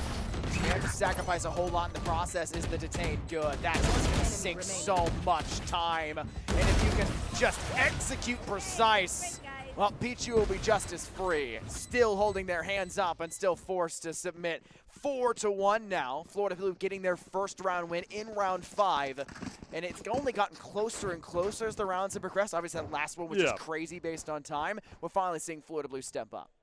get that win. I mean, the round right before it was literally off time, was just killing a wingman and then just throwing a bunch of clappers out. Please don't say me. You won the round. You just lost the round. Exactly. So, I mean, how it goes is really just what the teams make it. And all ready to get themselves around here on the board. That's all that matters. Take it easy, nice and slow, Florida Blue. It's not a string of 6 rounds. It's only 4. So long as you eventually come around and halt progress, you're looking pretty good. But it's just a lot to ask for when you're on the attacking side and you're already kind of starting off at a deficit. Niner Esports, I mean, you ask probably the majority of teams here, they'd say this is a really good start for defense. I mean, that's enough rounds already in the get-go where we always talk about the rules of 6 and, you know, good even half. Like, realistically, this is about as best as it gets. Susie, talk about the confidence level, and it only goes higher. Down goes your doppelganger, and Aiko, who has been super good all day, even against tough opponents, right? They just can't create the spacing necessary in order to do that octagon through Garden. Hello. You sow the seeds, you're right, and unfortunately, no more will be sown on that side. Touch grass instead, getting a nice firm flush land, but you thought it was there, but grass is always green on the other side, and that other side is the afterlife. 3 versus 4 now. Florida Blue in the deficit. Kogan watching the wingman. You better plant this one correctly this time, and they will do so well. Niner Esports have the ability to retake this, but they may want a secondary angle, and they haven't rotated anyone that way to do it. So it'll be a very front-forward fight. Bay, 3 kills in the round, though Kogan dusts them. You get the refrag from Precise. Where's the final remaining player? The shots have told you, and it's gonna be over. This one, you can't stop it, Alpha Pure. The best case scenario is you steal a weapon from them, and not even that's gonna come true. So many rounds accumulated just again and again and again, and Niner Esports really haven't had to expend too much in the process, which I think is the most impressive part to me. I mean, you see a lot of teams and a lot of circumstances and a lot of string of rounds where teams are buying up every single round, which, I mean, good for them. But even then, some teams feel forced to have to pop these ultimates every here and again. Look at the amount of pips out of everybody. The Blade Storm, you're just kind of popping that for the heck of it. Jets can use that whenever they want to. Yeah. Like, you can't tell a Jet there's a bad time to pop a Blade Storm because they say, who are you? Not Jet, so know your place. But everybody else, there are right and wrong times to use these, and they've never been at a point to where it feels like they're forced to. They're not forcing. They lined up there. That's just. We've seen that a lot from Florida as well, and most of the time we've said Niner Esports haven't been able to get the double spray down. That one about as clean as you can ask for, squeaky clean off in showers, and you've got a 4 versus 3 now off the back that you did lose your Jet in the process, but who cares when Susie has been going crazy otherwise, and you don't have to worry about your secondary duelist as much when you have a second to follow up behind it, or technically to lead the foray. As the team preps themselves forward, Niner Esports also have an orbital strike, so even if that brim isn't on the site they take, you have the orbital strike to buy time, so you may not need it for this round. Shower utility dump, Florida Blue waiting. They got the teammate with the ult orb, one off towards short. The Sky Smoke cutting off space, and Base waiting for something. Love this. They already know. Yeah. Seeker's telling them everything they need to. They're following Where's it like a bloodhound. 30 seconds left. There's a pointer. Just letting you know. Hey, come over here. Follow me. I know where they're at. And they're attacking over here on B. And already, you shouldn't trust the partner. Well, instead of yet the code of the game, that's literally programmed to go find people. And still, there's enough players on the side to create enough stalls. Pixel finds the clean kill. But still, 6, 5, 4. Fight needs to go down now. But you don't get the time, you don't get the players, and, well, you definitely don't have any guns going into the next one. 6 rounds for Niner Esports. And while Florida Blue, sure, they're on the board, they still got a long way to go to really make a point in this half. Niners, I mean, getting it this early, this easily, on defense, still, it's just, I mean, why stop now? Yeah. And Niner Esports is sitting in a spot where, yeah, arguably, you could say that your lineup is really good for defense. The orbital strike, obviously, from Brim, that's why Brim is brought. Cloudburst creates secondary smoke options, which means you can play hyper-aggressive. And when Base Susie is given the space to do that, because they can be a little bit more aggressive, because they know there's another duelist that can be nearby or is still available for the team. That's what I was going to say. That double duelist does everything. It's so good for Niner Esports' playstyle right now on the defense. It's going to be almost just as devastating on attack, because that Jet can go one side and the Rays can go the other. And it's going to be a hard press game and a gamble for Florida Blue to figure out which one they need to commit towards. And it's got to be Bay Susie right now because they've just been too good. Pixel will start that plant. It's down, and the team full turns to try to clear out that garden pressure coming in from long. Pichu gets that frag off from Spices. Some more go through, and Niner, precise. Precision is key, and there's nothing here for Florida Blue now in a post plant, just Kogan. And Kogan's had some crazy plays, but this one's a bit too crazy to ask for. Yeah, too many players swinging at once to where you're kind of having to simultaneously choose a target and shoot a target, and it's just like, it doesn't work out all that well. I will admit, I mean, that double duels was the biggest thing I was keeping my eyes on. That was going to be my next point, so I'm still going to talk about it. Yeah, go for it. It's just about... It's big enough to talk about. I mean, we're not seeing the double initiator. We're seeing the double controller, which is expected, and a lot of teams like to opt in for that Cypher, but doing that double duelist, it's almost about the fact that Pichu is doing all right. Sometimes you see, like, a duelist do okay, and then a duelist just kind of bottom of the barrel, and you're saying, well, this just was not worth it. It's the fact that Pichu's kind of holding their own, and Bay Susie's just there. We talk about two things that are inevitable already: death and taxes. And already Pichu is there, taking a cut of Bay Susie fans' kills, saying, I mean, you can attribute someone to me, right? Right? Well, you're all duels at the end of the day. You're all pushing spawn, so hell yeah, you can have all of them. And the stim comes too. This is a Niner Esports slaughter through attacker spawn. Florida Blue, you just lambs to the slaughter, and that's the split I was talking about. What do you do if your Raze goes one way and the Jet goes the other? You have to make a decision. In Niner Esports, they split them up, and Florida get knocked down. This is not a bowling game. This is like that weird Northeastern one where they have the mini balls instead, and you never know how they go because they roll so awkwardly on the lane. That's a real thing. I don't know what they're doing up there.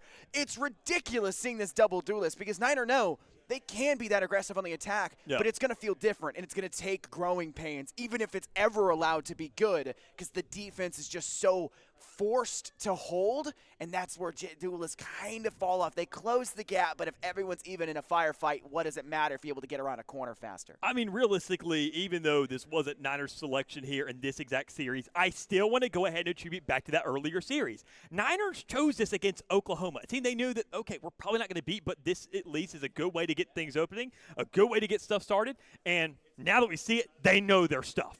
I mean, Florida choosing that, they said, oh, sweet baby, cool. We'll take defense. If it's not the hottest start, we know we're going to look really good on the attacking side because we're going to go for that double duels. We're going to set that up. That Cypher we saw earlier, I even remember when Bobby was calling it, he's like, has a Cypher used their ultimate? Well, when there's not a Cypher, you don't have to use your ultimate because you're just pressing X, you're going, and you're killing. One of the things we noticed earlier for Florida, and I guess for Niner Esports, was when they were getting behind, they weren't ever changing the strategies. And I think that's the crazy part is Florida's changing, but Niner Esports is changing faster. And we mentioned this with Oklahoma. Even if you think you're a step up, Oklahoma's just the team with the foot already forward. Right. I'm seeing that from Niner.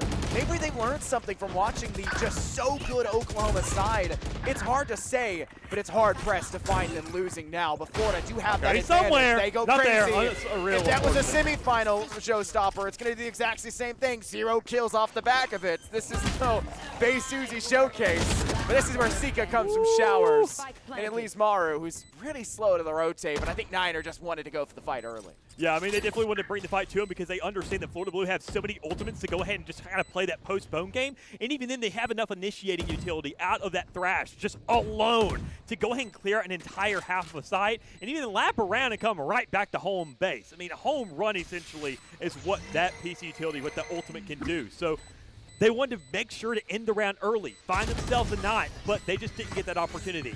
Every time they fumble that early aggression, though, they're not necessarily losing out on that so long as they get Florida to expend something in the meantime. If they get an orbital strike off of the post plan, if they get a Viper's Pit, just like that last round of the post plan, if you get the Thrash to engage, you're saying, oh, we're forcing stuff out of them, but there's only so little rounds left to where eventually one of them may land, and you get that 9th to work with.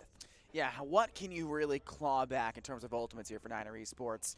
Do you play the orb battle? I mean, Sika will likely die at least once in the next round. If they get a kill or an orb, then they'll have the orbital strike, and that could zone Florida Blue off.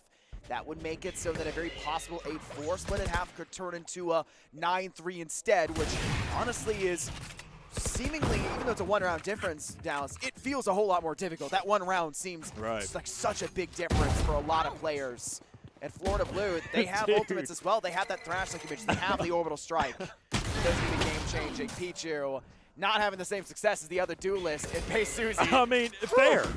I mean, crazy out of their mind today. I mean, it's okay. At that point, Pichu's like, I'm usually dying for this man to get a trade off me. He's already getting his kill, so I can just run it down, right? I mean, I get to spectate and then play IGL, and I get to sit back and watch everything else unfold. The problem is, Akko just not want to do that. You're in a situation where you were down a pretty good, significant margin. 6 rounds, which Niner Esports brought back on you in this last map, and you're not going to be able to really pull that off here because you're going to have a half swap come around and kind of interrupt that. So you can't build momentum.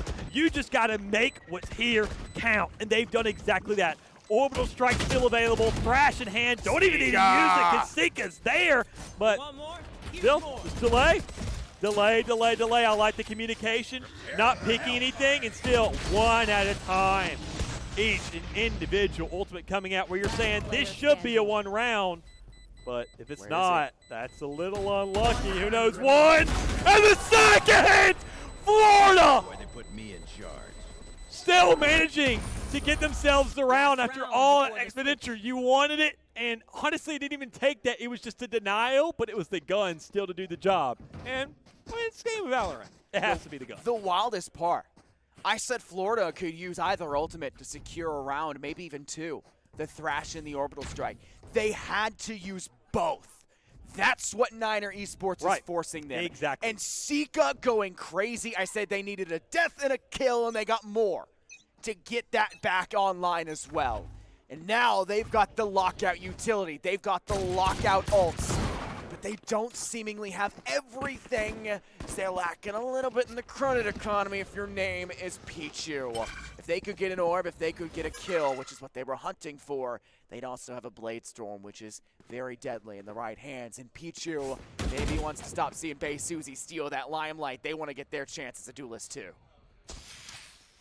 Well, I don't know if you're going to perform to the same level as, you know, having Pichu and Bay Susie fan. Even then, I mean, still, Pichu at the bottom of the board, 7 and 8. That's barely a difference. And your other still duelist, good. It's you're just kind of helping your buddy out. I mean, that's a better wingman than wingman, and that's why they opted for this over a Gecko, which it's not like Gecko they sacrifice. It's a side. But still, impressive nonetheless of the showing here of Niner Esports. Absolute masterclass so far, but 3 rounds, obviously you can't let it slip up. You can't find 4 because after the string of rounds they started this with, woo, they cannot be done yet. Pichu was hunting for it. They, like we said, they need that kill. They wanted the Blade Storm, so they try to regress off inside a Lamplight. Wingman fails to get the plant down, and the cover is not pristine enough from Akko. A 1v2. Kogan clutched up previously on Vine. The previous round 2, but Maru, who closed out so many of those Ascent rounds that guaranteed Niner Esports into the game and into OT, does it again to secure a 9-3 split at halftime. It was always going to be positive, but 9-3 is a devastating stat line nonetheless. I mean, it's amazing to look at, and it's good considering that Niner Esports pulled that off on defense, and this is the point where 9 out of 10 casters in our industry would say, do you believe in a 9-3 curse? And I'm going to say no, I never did. Okay, it's a couple games, all right, and big, prolific ones to kind of give you a little bit of a copium there. But, I mean, it's such a big stat line that obviously if you win the pistol and the one afterwards, I mean, that's always the 50-50 that comes along with the game. The one afterwards, if you win that 3rd round, I mean, you deserve so much more purely because of the devastation of economy and everything that follows after it. We see it right there even at the beginning of this game with 4 rounds of the spree inevitably came to a halt to some extent, but still, I mean, just seeing it coming our way. Pistol round here once more.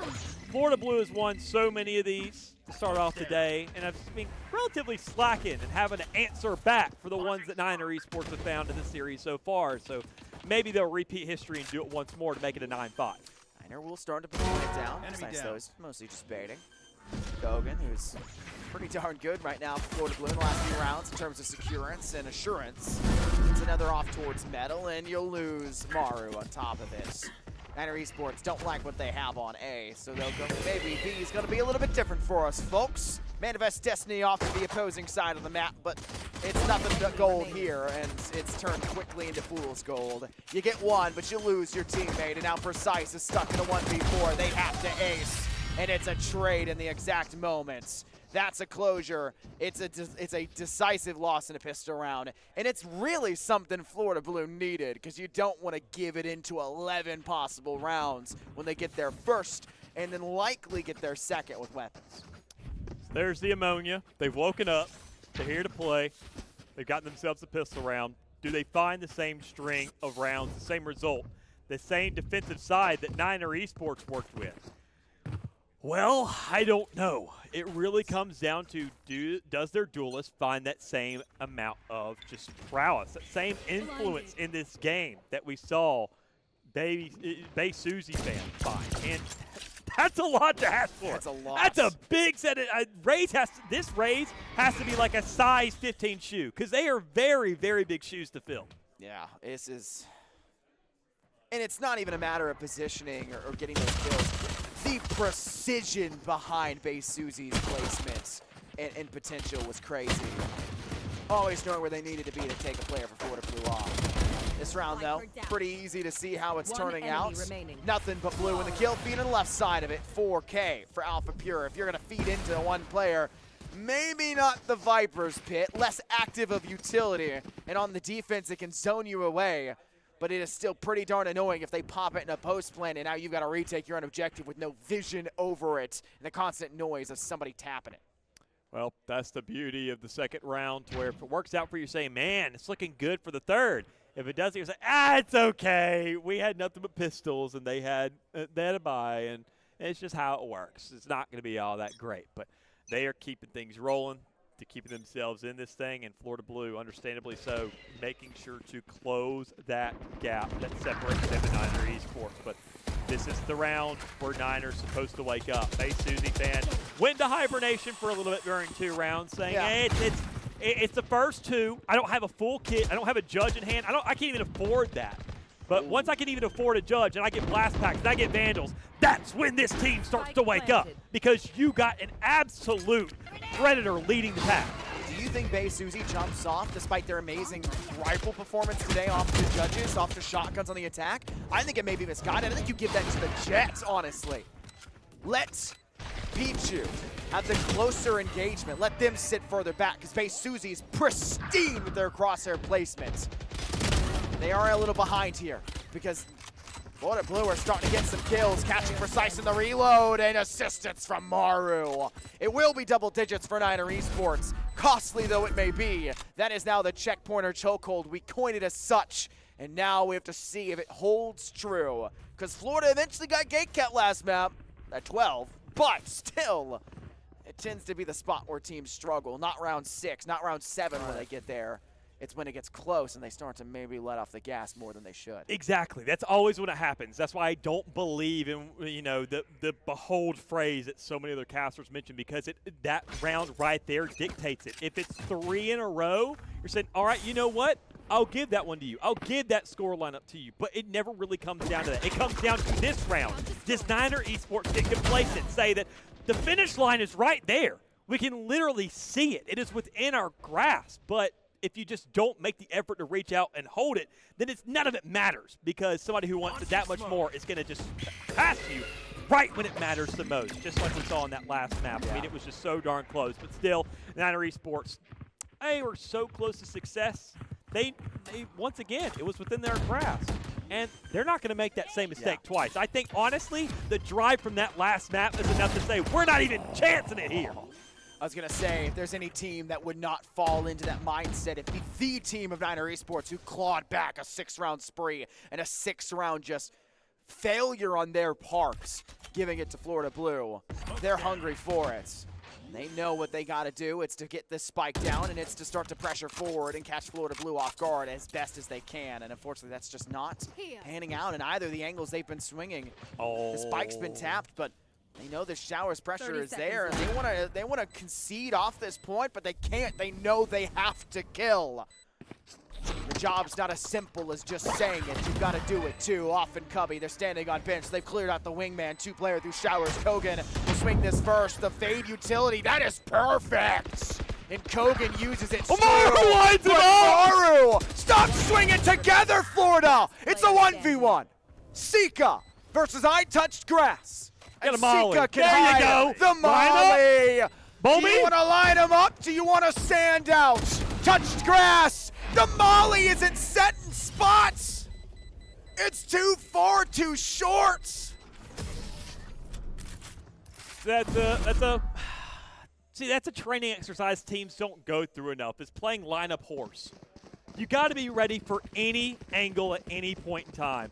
If you're sitting back in attack side spawn, I guarantee you got 13 lineups of saying, "Oh, if my molly, the tip of the flame, lines up with that little shopping cart over here, and lines up with the potato on the further left side, and I fire it, then yeah, that hits there." But whenever you're 5 feet away, and you could just honestly shoot the ground and saying, "Come on, watch me land this," and it just doesn't hit. That round is just a practice and lineups, because we saw a really great one with the fade that gave your exit out for Florida Blue in showers. Real practice from the bench player and clears them, gives you that little bit of information before you draft. Are you kidding me? Stop. Check PC? Check PC. Listen, him's good player normally, but this is not normal. This is not normal. This not normal. Check him's PC. That is Hey, it's absurd. Pichu for a second. Hold up. Pichu's cooking. Maybe Bay Susie fan has passed on the torch. He's ringing in a LAN lobby. I'm not sure what's going on here. I know it's Collegiate Bell, but this is ridiculous. What has happened in Pichu's lap? It's been dropped in. You could be healed as well. The regrowth. I love the blade storm when he hasn't even used it. It's just high noon sim, and it's just like, yeah, the blades are there. Oh my goodness, Florida Blue, they fall back. That is, Southeastern Esports are just, oh my God, Pichu. Scared 3 players with Vandals with a singular sheriff. It's just what? We need a replay of that first kill. Hey, Pichu wants it. Oh no! You give him an inch, he tries to take a mile. Pichu was like, I'm not done.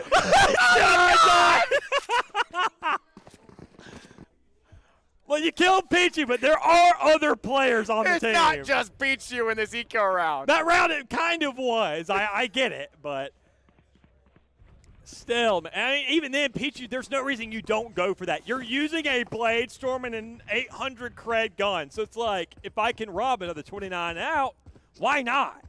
Oh my goodness, no. The start of that was that blind fire through.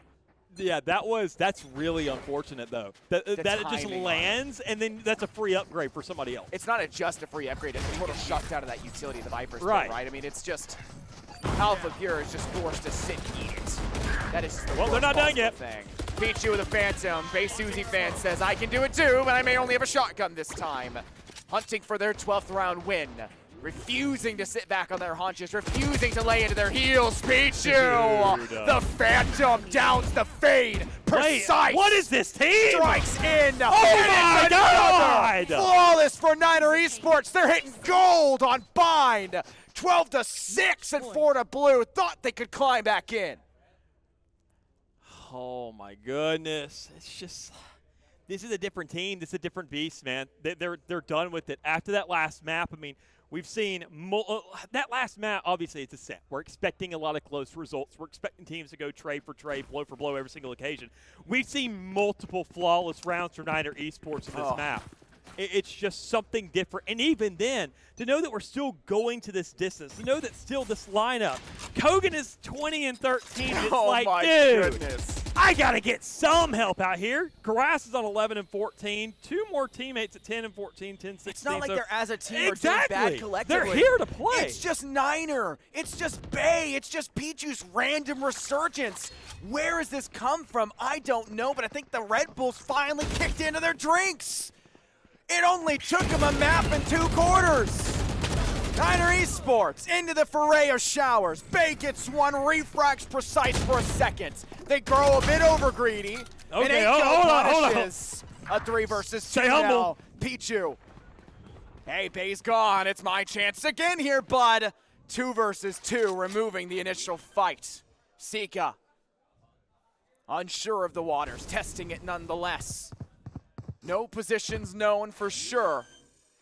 Ooh. Sika's got wizened up to it. That's a great read. And a huge lick of So damage much sent damage. back.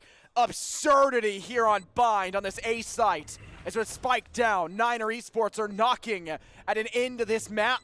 And a third map guaranteed for the first time here at the SCL LAN for Season 4 on stage. Alpha up above here, watching Akko. How do they do it? Alpha! Huge execution for Florida. Give them one. The second comes in on string of Viper that strikes. And it's still the fact that Akko was alive with 7 HP, managing to kill, play for that trade. It's winning those gunfights. As I say, it's never about the insane shot. It's about the insane survivability while still making a presence here in the game. Say that it doesn't matter 4 or 5 shots, however many it takes to find that kill. It's about the fact that you were on 7 HP and they didn't nail one on you. And you're still finding efforts. You're still creating pinch. You're still a body. This isn't CS. We don't talk about Bogdans, but still you can take that philosophy. You can take those kinds of plays. You can take those stances and still make an effort in these rounds. Say, I don't swing that again. It was a great idea to say, I don't swing that again. I go somewhere else, and I try to set something up because if they're on that backside, I got a player locking around heaven, and here we go. Play the game. So huge there. It's another round, but it's still 7-12. There's still a long way for Florida Blue to go, but, I mean, we've seen these situations before, that exact score line. So, and Florida Blue, obviously, they want to run it back. It's just utility dump simulator here. Every piece of util you can have, you're asking for it to be sent down, and it works. Niner Esports play the orbital strike into the back of B side, hoping that the hookah player could see a player lap back around through Metal Hall. Yep. Perfect toxic screen, re-brought back up for Florida Blue, and the Viper denies that entirely. So Florida Blue now in a flawless position. What? I knew it. I knew it. They do it too much. It's only happened 20 times today. I know. The SCL plaguing problem of double swinging and lining up. Sika, one that's it, consolation. 4 more rounds, still very much so possible before OT. And Florida still feel alive, but the current has to be flawless in their direction. It gets to a point to where, I mean, you got to learn the lesson eventually. Look, I get when you're on site pushing into spawn, I get sneaking around corners and checking those together. When you're pushing from site to spawn, sneaking around, At least have one crouch. No, because I mean, I guess the speeds are different, but then you're going turtle speed, and it's like, okay, that's not a lineup. That's a free, looks like I had a spray transfer. Nobody knows how to spray transfer. But Pichu, waking up, mosh pit kill, awkwardly enough, coming out, knocking out Precise. A good exchange for both sides. Florida Blue losing their duelist. Honestly, not the same kind of impact as Bay Susie fan. So we're not really stressed about that raise too much. It's about what's next because Bay Susie fan and Pichu are still alive on the attacking side, both with the ultimates, ready to just push wherever this map lets them go. But knowing that A site, things didn't work out, you've won that little shuffle there at the start. Let's just take it somewhere else and see what's up. And that's why B is the option. Bladestorm coming out as well. Need to get a little bit of distance here. Has the updraft. That one snake bite. That big nerf coming through. Showing impact just like the showstopper. Bay Susie strikes through and true. 4 versus 3 now on site. Maru through the wall. No, it's touched grass. Pichu still has one duelist in play, but that's a huge loss of life. Touched grass still once more. Kogan extends and then gets obfuscated on the orbital strike. They steal another. How does Florida get away with the re-entry? The sights have to be clear, but Niner can't see through the smoke and the dust of Bind. It's up to 9 now for Florida. This is something that we've seen already. We've seen rounds surmounted. We've seen teams look at the close margin that's between them and the next and saying, don't let them win this map for free. That's all it comes down to. And the next thing you know, hey, we'll go ahead and maybe just turn this thing around. 4 rounds being the largest spree we've seen in this entire game. Not only is Florida going to have to break that, they're going to have to do better than that. They're going to have to make sure to get a 4th, a 5th, a 6th, a 7th. It's going to be a lot. Give us 3 And it maps. gets to that point to where can you break that spree? Can you break this cycle? Can you go further than Niner Esports and their just absolute insanity of a first half was? Can you do better? And well, they're looking pretty darn close to managing just that. First bloods go even in a trade. Not really much effective impact. Both raises, though, now off. I've got your Niner trail. Esports in the shower majority-wise. Seekers come through, and they find is quite important. Pichu knows that Gray Susie's gone. They need to be smart. They take no damage in that on the escape. It's a duck hunt game, and they don't take a lick. As now Niner Esports, well, they had most control over the planting side of this A site. There's a lot of utility still in the pocket of Florida. They send the Dizzy up over the top, and they also toss out some Fade utility to hit some sight lines. That Prowler dropping forward, yet another one. Cleared by Swiga. You can hear Wingman off in the distance, hunting for a player. Nothing there. But instead, Seek is at the other end of a Vandal. It comes from iTouch Grass. Like was fit down. They felt they needed it, but Alpha Pure gets nothing off it. Maru instead. As they move forward, and iTouch Grass gets the kill. Pichu! Pichu! Can't you do it, Pichu? It's double digits, Florida Blue! Not done yet. The job's not done yet. It's round after round after round. We talk about the round surmounted. They've now matched Niner Esports in meeting 4 back-to-back. But I said it earlier. They have to do better than what the best has been so far. And, well, if we're talking series-wise, 6, they still got to beat both. They still have to get more than 6 to meet that OT. But even then, just to get to that point, matching what Niners have done here, I think that's a reasonable ask. It all comes down to small steps. Just go ahead, beat this record here, because you did disrupt it as Florida Blue at one point or another. You slowed down that reckoning. And better yet, you've done even more here, because Niner Esports, they've been desperate to close this game out. They've been expending ultimates after ultimates to get that. Even the Viper spit in the last one didn't even stay up and didn't even kind of linger around inside of it. Just let it sit there. And now, every single player, the only thing we're going to be seeing for the rest of this out of Niner Esports will be, well, the Viper Spit one more Viper Spit. It's a good one to work with. It's going to be a great one to work with. Maybe an Orbital Strike too, but I think be on the attacking side, you need to start farming these orbs and find a way to use both of them at the same time for one last hoorah. Another open charge now before Blue off. That's it. They've got stuff packing up. Echo may save that showstopper. They're sitting deep inside showers. I would argue they could use this as an extension outwards. You can see that Niner are attempting to apply pressure from both ends. Taking this guy back inside towards this active spawn. It's Pixel's exit out. The trigger discipline. Bay! Where was the shots from earlier? Oh. This isn't the Bay Susie I fell in love with. Pixel, one more. Niner Esports, 2 players remaining. And Florida Blue have set themselves squarely in control of showers. This A site is not yours. Take your little rotates. There's 2 more to meet you on B. Oh, the timing! Out the door! The timing! The touch grass holds true. 3 kills, and Florida Blue 1 round away from overtime, map to map. Impressive that Florida Blue doesn't have to expend ults there. Quite frankly, you go into post plant, there's no way they don't pop both those ults because they're like, who's alive? Pichu and Bay Susie fan. We gotta pop. We gotta use them. I mean, realistically, get the trail, see where they are, showstop around the corner, and hope that our rockets actually work as they're coded to. But I mean, as things go along, you finally broke the spree. You performed better than the largest spree that we've seen in this map so far, so small steps. Guess what? All you got to do is just get 1 more. You've beaten 5. Now, time to match 9 or 6 that we saw them in that last map. Touch Grass is cooking it up. They're waiting for it. They're assuming that Niner Esports will hit this B site, and with the utility starting to cascade into the objective, it has to be true. Sika, no Gecko, they have to put this down themselves. They have no problems doing so. Florida, give them space. And that's the orbital strike. Get out of the site, Niner Esports. Hold as best you can. And he's still gonna trade! Pichu! Akko gets the 1, but it does not matter. A 4 versus 4, the orbital strike to keep them off. Pixel forced back further. Alpha Pure can step onto it for a moment. They've got to fire through. Pixel, they're so can't get it to have. Oh my God! They line him up. Maru! It's not enough. Is it not enough? I don't think it's enough. Florida Blue It ain't over till it's over! OT again! Switching sides. Job's Overtime. not done.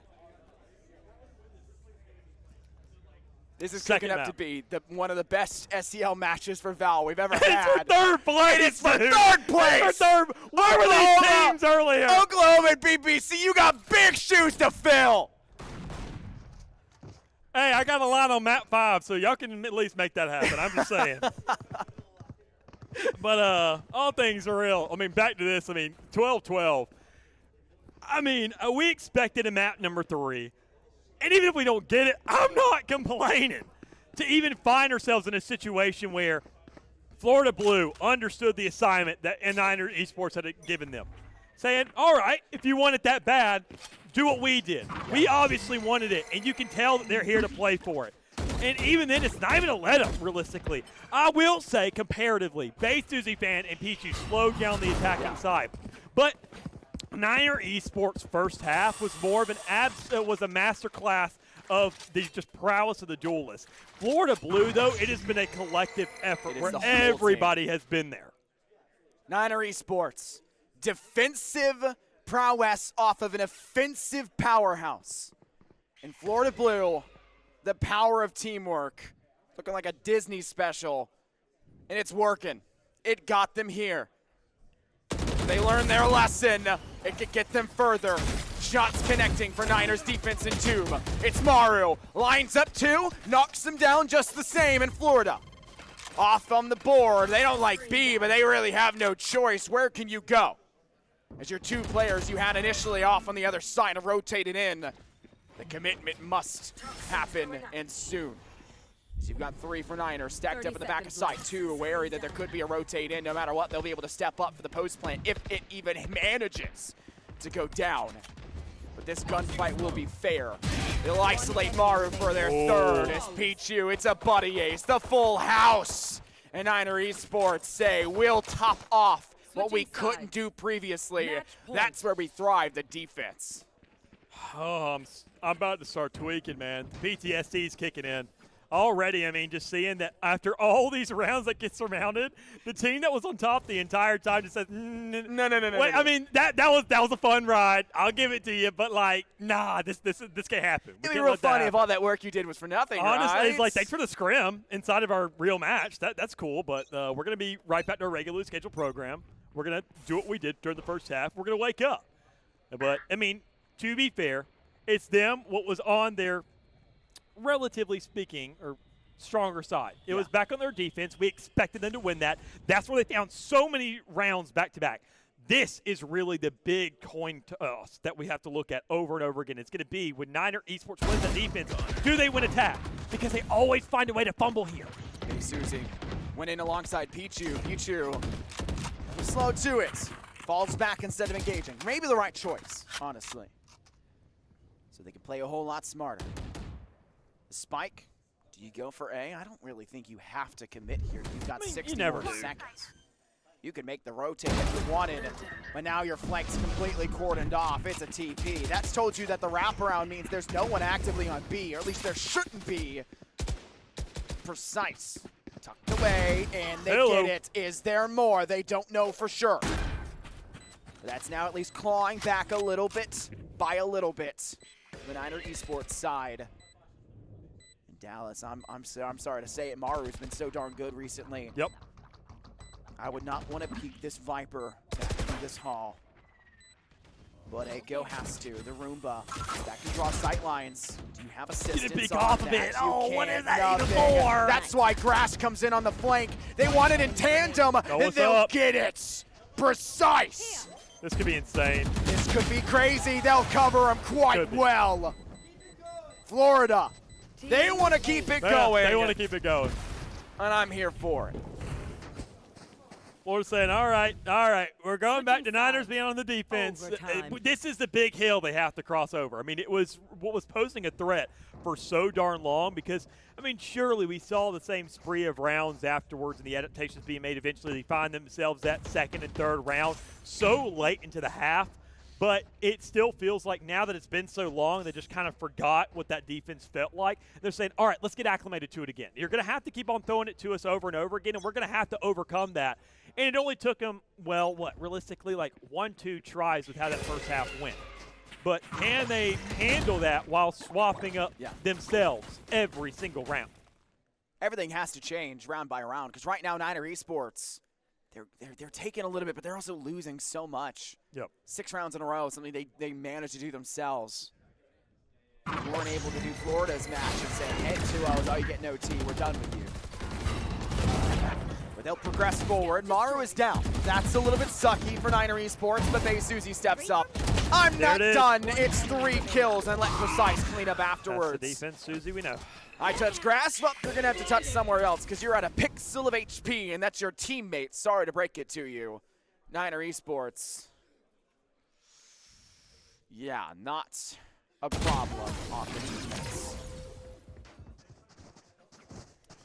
So, there we go. I mean, the expected result once more. Match point. Florida won to go again. Well, guess what? Now they got to fight for it because, well, once again, they're down in this situation.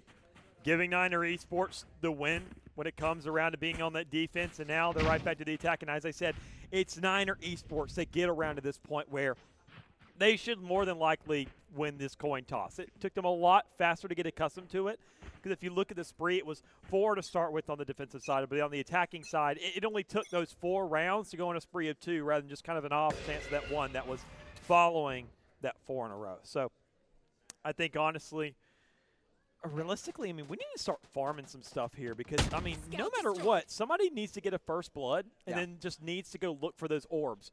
Just allocate players across the map, wait for an extension, and then see if a player gets a kill. And when they do, past that point, just go collect those orbs that were being safeguarded and then just have something, have some kind of leg up to give you an opportunity. I know Facebook's not this generation, Dallas, for these players, but a little bit of Farmville practice wouldn't do them bad, right? Try to work up something. You plant it, you watch it grow, and it turns into something actually fruitful. Right now, Niner Esports, they're being a lot more patient than we've seen them be. It's worked out. That's spike down. No one's dead. Everyone can now position for a post plant. One off towards Shower. Second will join them. That's your great assistance from your Jet. Precise will regrow with Suzy fan. Oh, this is something. In Florida, look how heavy this stack is. Give me an overhead from the rooftops. I have to see the plethora of Florida Blue rise to the occasion inside a lamp. Sika, assistance there, secured, but Bay goes down. Around the bend, I touch grass, hunts, but Sika comes over. Pichu, 2 more. Send us home, Niner. Take us to map 3. It's over. You wanted more, and you got it, Florida. Take us through another. Going to an interesting map. Obviously, these two have served their purpose in doing just that as well. I mean, taking us into 2 overtimes, back-to-back, one being a single, one being a double. Well, maybe if we're following patterns here, we find ourselves in a triple. I don't know if we have enough Red Bull to satisfy myself. More, actually. Because, I mean, the voices are getting dry at this point. There is a lot of Valorant going on in this series alone, but I mean, that's what the players want. It's what we have to give them. Yeah, thankfully Oklahoma said they're going to end the final in 3-0, so we won't have to do so much in that one. This is where we can just burn everything. You know, we can just took it out the back pocket because Oklahoma's confident that they can 3-0 route BPC. As they should have done, as they quoted in the grand finals for the last split. So we'll see if that holds true. You know, I'll give them a vote. Why not? You know, it'll be a fun one to turn it back around. One can win the split, one can win the league. But until then, we got a map 3 to go underway. But they need a break, we need a break, and the viewers probably need something for their heart because we got to send this one to a break. Stay tuned. Let's see how this one ends after it.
We asked for a good ascent.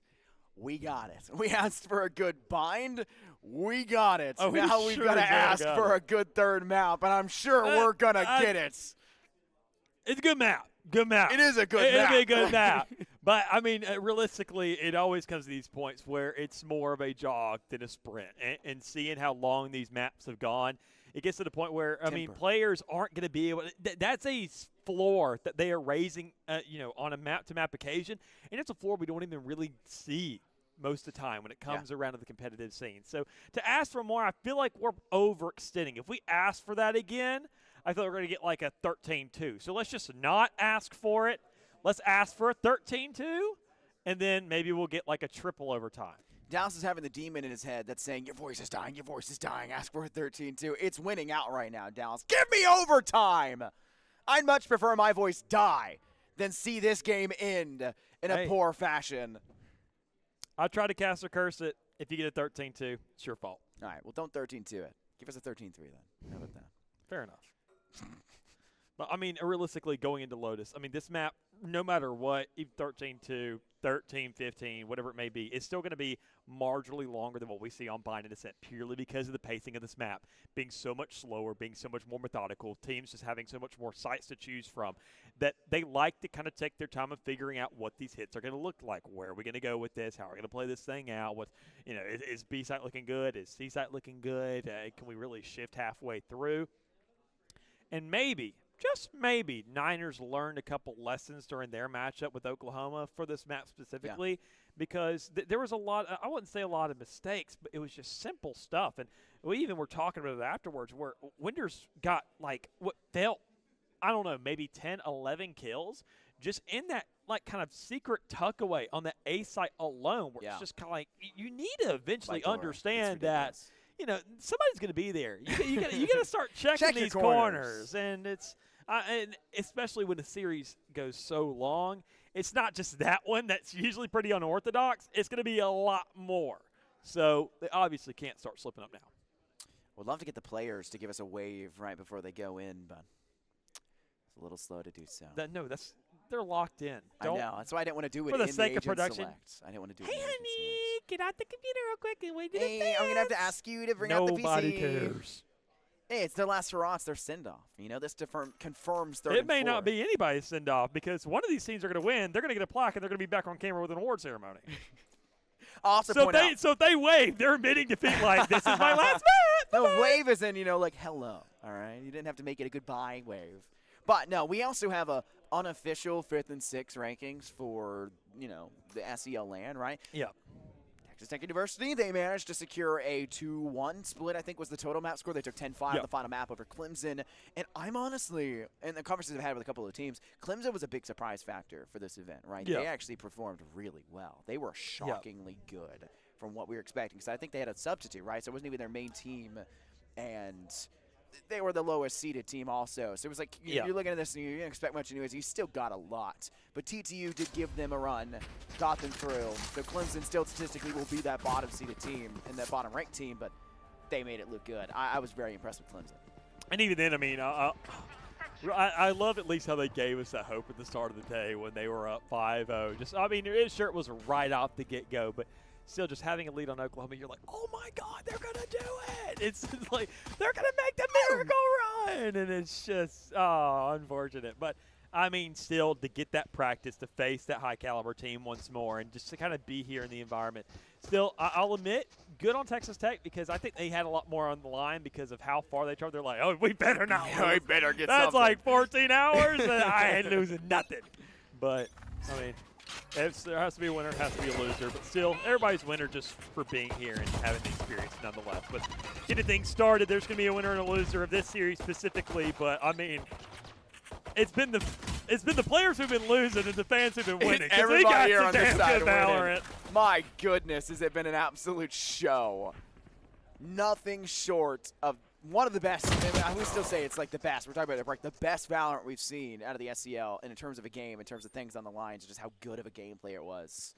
Both maps having to be this huge 6-round comeback. That's just unasked for and unheard of. Pistol round, though, it's Niner Esports coming up a little bit more than dry. It's not looking hot. 2 players left on the defense, and Everything they've tried to brew up has been a bit too aggressive. I mean, both players are dying out in the open spaces, the entries for lobbies, even through B main, through C mound. What? A 6-shot through the smoke. Oh my God! It's the first time that Florida Blue started the map by winning the pistol. This is cooked. Whoa! We're cooked. I don't know what that means. We broke the now. pattern. Okay, now. Because it was always no OT? Niners starting off when the pistol ran, and we've gotten overtime and double overtime. Does that mean 13-2? Probably. Oh no. We're so cooked. See, it's that analysis trends, man. This is why we pay you the big bucks. This is it. On Ja. We were sitting at the table. We were sitting on the chairs over there, and I was like, oh, I just realized that these giant things next to us are actually Red Bull cans. I just thought it was just a Red Bull design table. And they're like, really? I was like, yeah, it's not my job to think, it's Dallas's. And they go, oh, we're cooked. That's the big brain. We got you. Finally hooked you up. Put you on the line. Speaking of line. Yeah, we're cooked because I can't do it all. Yeah. Especially after such a long day, but. Yeah. Jump peek. That's audio cue.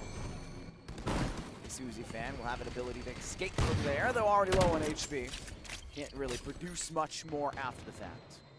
Pichu's a little silent off on the C side, though you can see that a lot of Florida Blue are starting to brew up in that direction.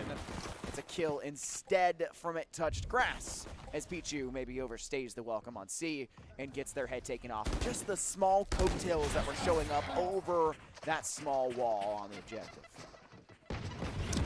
Well, still have to choose a side eventually. Yeah, it seems like we finally selected C, so I'm glad we can, with so many options, we eventually come to a conclusion. And with C, the spike going down, we better get into a post plant. And not too much to work with both players, Maru and Sika, working with nothing but a classic. It's okay if this round doesn't go their way. It's okay if they don't find themselves a kill. If they get one, I'd be extremely impressed. I mean, a Sheriff in hand, but Maru isn't really passing that off to Sika. Sika has to fight for it. Ooh. There you go. That's the one. Good job. Trade it. Took a little pat on the back, over proximity of about 15 feet. We go into the next one. Get yourself a full buy, possibly. All right, base Susie fan doesn't have the money for it, but that's okay. Everybody else can compensate. Yeah, that's one of the moments where we would say on Brian's, pat yourself on the back. We can actually see if they do it, see if they actually care. Well, I would hope they don't pat themselves too hard. Even DJ was talking about that yesterday. He's like, "What? I got to go scratch my back and look over my shoulder to the computer behind me." I was like, I think that'd be very, very clear. We got a TO sitting in the audience watching them, so we're being very descriptive about that. Oh! What a hit! Now what's that? Maru has been pretty wild, especially on Bind. Maru was really coming alive. They were one of the Sneeko players that kind of stepped up. Kasika fell off a little bit from their statistical average in comparison to what they were performing on Ascent and what they were doing previously and what we've seen in the SCL. Sika wasn't doing as much in Map 2. And still Niner Esports came away with the win for that one. So having Maru sing in is really nice to see. And them getting that first blood's another way to say they're in this. It's maybe Niner Esports' moment to shine, and that first blood can help them as we start to see Florida pursue the objective. Shots off towards Pichu, in towards Door from Cubby, the Sika Cubby you talked about previously, on that A main approach. Door's been pulled. That's an audio cue for Sika to maybe get out of the scenario that is the A site default. And you see the utility of a dark cover and some utility for nano swarms to ward off the players coming through drop. But it's not deep enough to keep Bay out of the area. But they just refuse to take that swing, and the spike will go down uncontested for now. Mosh pit into open space. Sika gets that frag. Base Susie fan steps up for the second. And Florida Blue, though, in a post plant, they are a post plant that seems fruitless. Pixel, last one standing. Wingman can do it all, and he will. It's Niner Esports getting their first round win, but Pixel's making them pay a price. Told you, that wall is paper mache. That was a vandal. I want to see somebody. I want to see teams fight with classics through that wall, because that'd be. You know how long you take every bullet you can conceivably have. The defense would need to buy drop classics to get enough to kill somebody through that wall. Nah. I mean, you say that, but how many times are we like, free gun, by the way? It is a free gun. Free gun. Like, it's good up close, not through a brick wall. What Dallas? if they're on very close sides of the brick wall? Okay, all right. Just because they're closer doesn't change the fact they'd have to be shooting through a brick wall. That's why it goes through so easy. Yeah.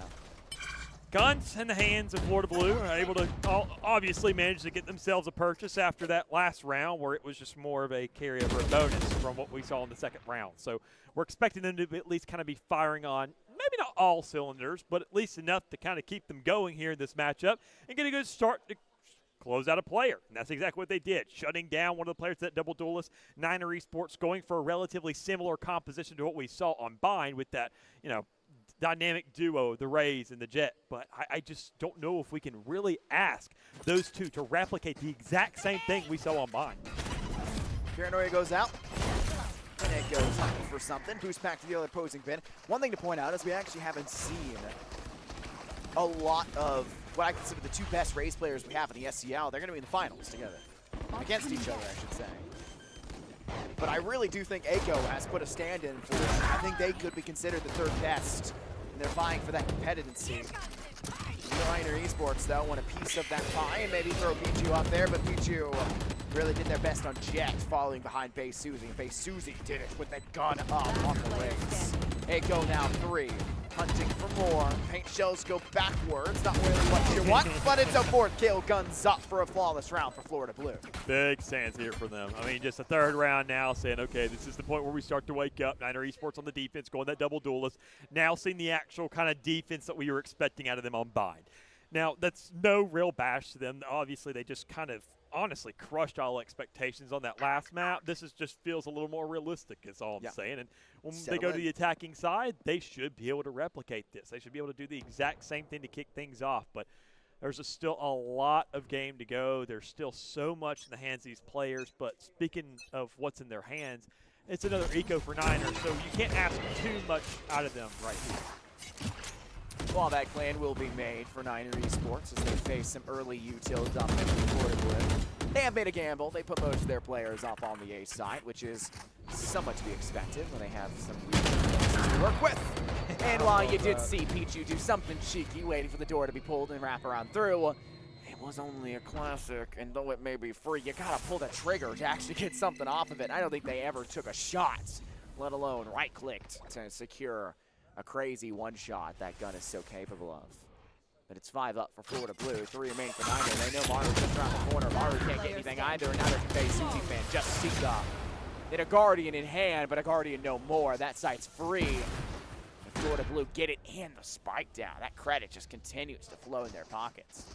I think a big thing I'm going to be looking at here is comparing not even just the outlying factor, the performance of Bay Susie fan on that last map, but more so just comparative to seeing Bay Susie fan on whatever duelist that player is going to be on. Because now we have a sample size of the Jet and the Rays. And honestly, I mean, looking at the Rays at a Bay Susie fan and the Jet at a Pichu, their margins are a lot closer to each other. They can actually kind of work hand in hand. It feels like when they're on opposing sides, they're not on different pages, but they're just running at different speeds. Two sides of the same coin, but the coin is one side a quarter and the other a dime. It makes no sense, but so close yet so far. Bay Susie fan hiding back. And the defense of Niner Esports knows this cubby is super dangerous. They face it themselves. It only gets them 1 kill. Sika instantaneously refragged back. Koga, the one to do so. Precise, not far away. Spots Koga and will make the right decision to fall a couple steps backwards and re-solidify their structured position in maybe a new scenario, because that one through that cubby is not the best spot to be for Niner Esports. They'll rotate to the top of heaven, top of ropes, I should say, on that A site, because Florida, 45 seconds. We'll need to decide where to push. And I think they want B, honestly. Yeah, they'll follow the single seeker. They want this B site. They understand that the majority of the seekers went over towards that A side, so they give them a very clear implication. If there's at least 2 players on A, there's got to be somebody on C. And who puts 2 players on B when you haven't executed on that site yet? So it's a reasonable call to make, but even then, still another whiff in terms of placement, because they know that B was clear. They probably don't feel comfortable with the post plant, so they shift gears once more and just gun it down the middle of the map, concluding on this C site and see if they can hold once more, because, well, please don't go to Mount. We saw this happen against Oklahoma where they were on Mount, which it was Niners Esports that made that safe alter. Maybe it's a strat. I don't know. I don't know. It didn't work from what we saw, so maybe it's Who knows? There was also a lot of utility to follow through. That's not the case for Knight. Maru isolating one. The turret, though, gets placed out, and nothing comes of it for Maru. I touch grass at the other end now. A victim. Precise throws a dark cover. Is testing the waters from that blade. The Nano Swarm doesn't pay off. I touch grass close. They get the kill. Hello. And is Pixel able to secure? They'll just fire, and they know where it is. The team put it just right, and they know exactly where to fire. Just going again and again and again and again. It's Florida Blue coming out on top by not a significant margin, but with a very, very strong start. Almost just replicating what we saw Niner Esports do on the defensive side of that last map. And you're asking a lot of them here to kind of just immediately wake up and meet the expectation to do exactly that. But it's an eco round, so you're not going to see much out of them here. If we do, well, I love when teams find thrifties, but I called at the very beginning of the day. First matchup we looked at was between Florida Blue and TTU. I remember teams that get thrifties, and Florida Blue, I think, is just much more capable of doing that. Notice who we've seen pretty silent for Niner Esports. It's Base Uzi Feng. This is defensive Niner Esports, Dallas. This is the same defensive where we said offense wins them the game. The double duelist. They don't have the same execution.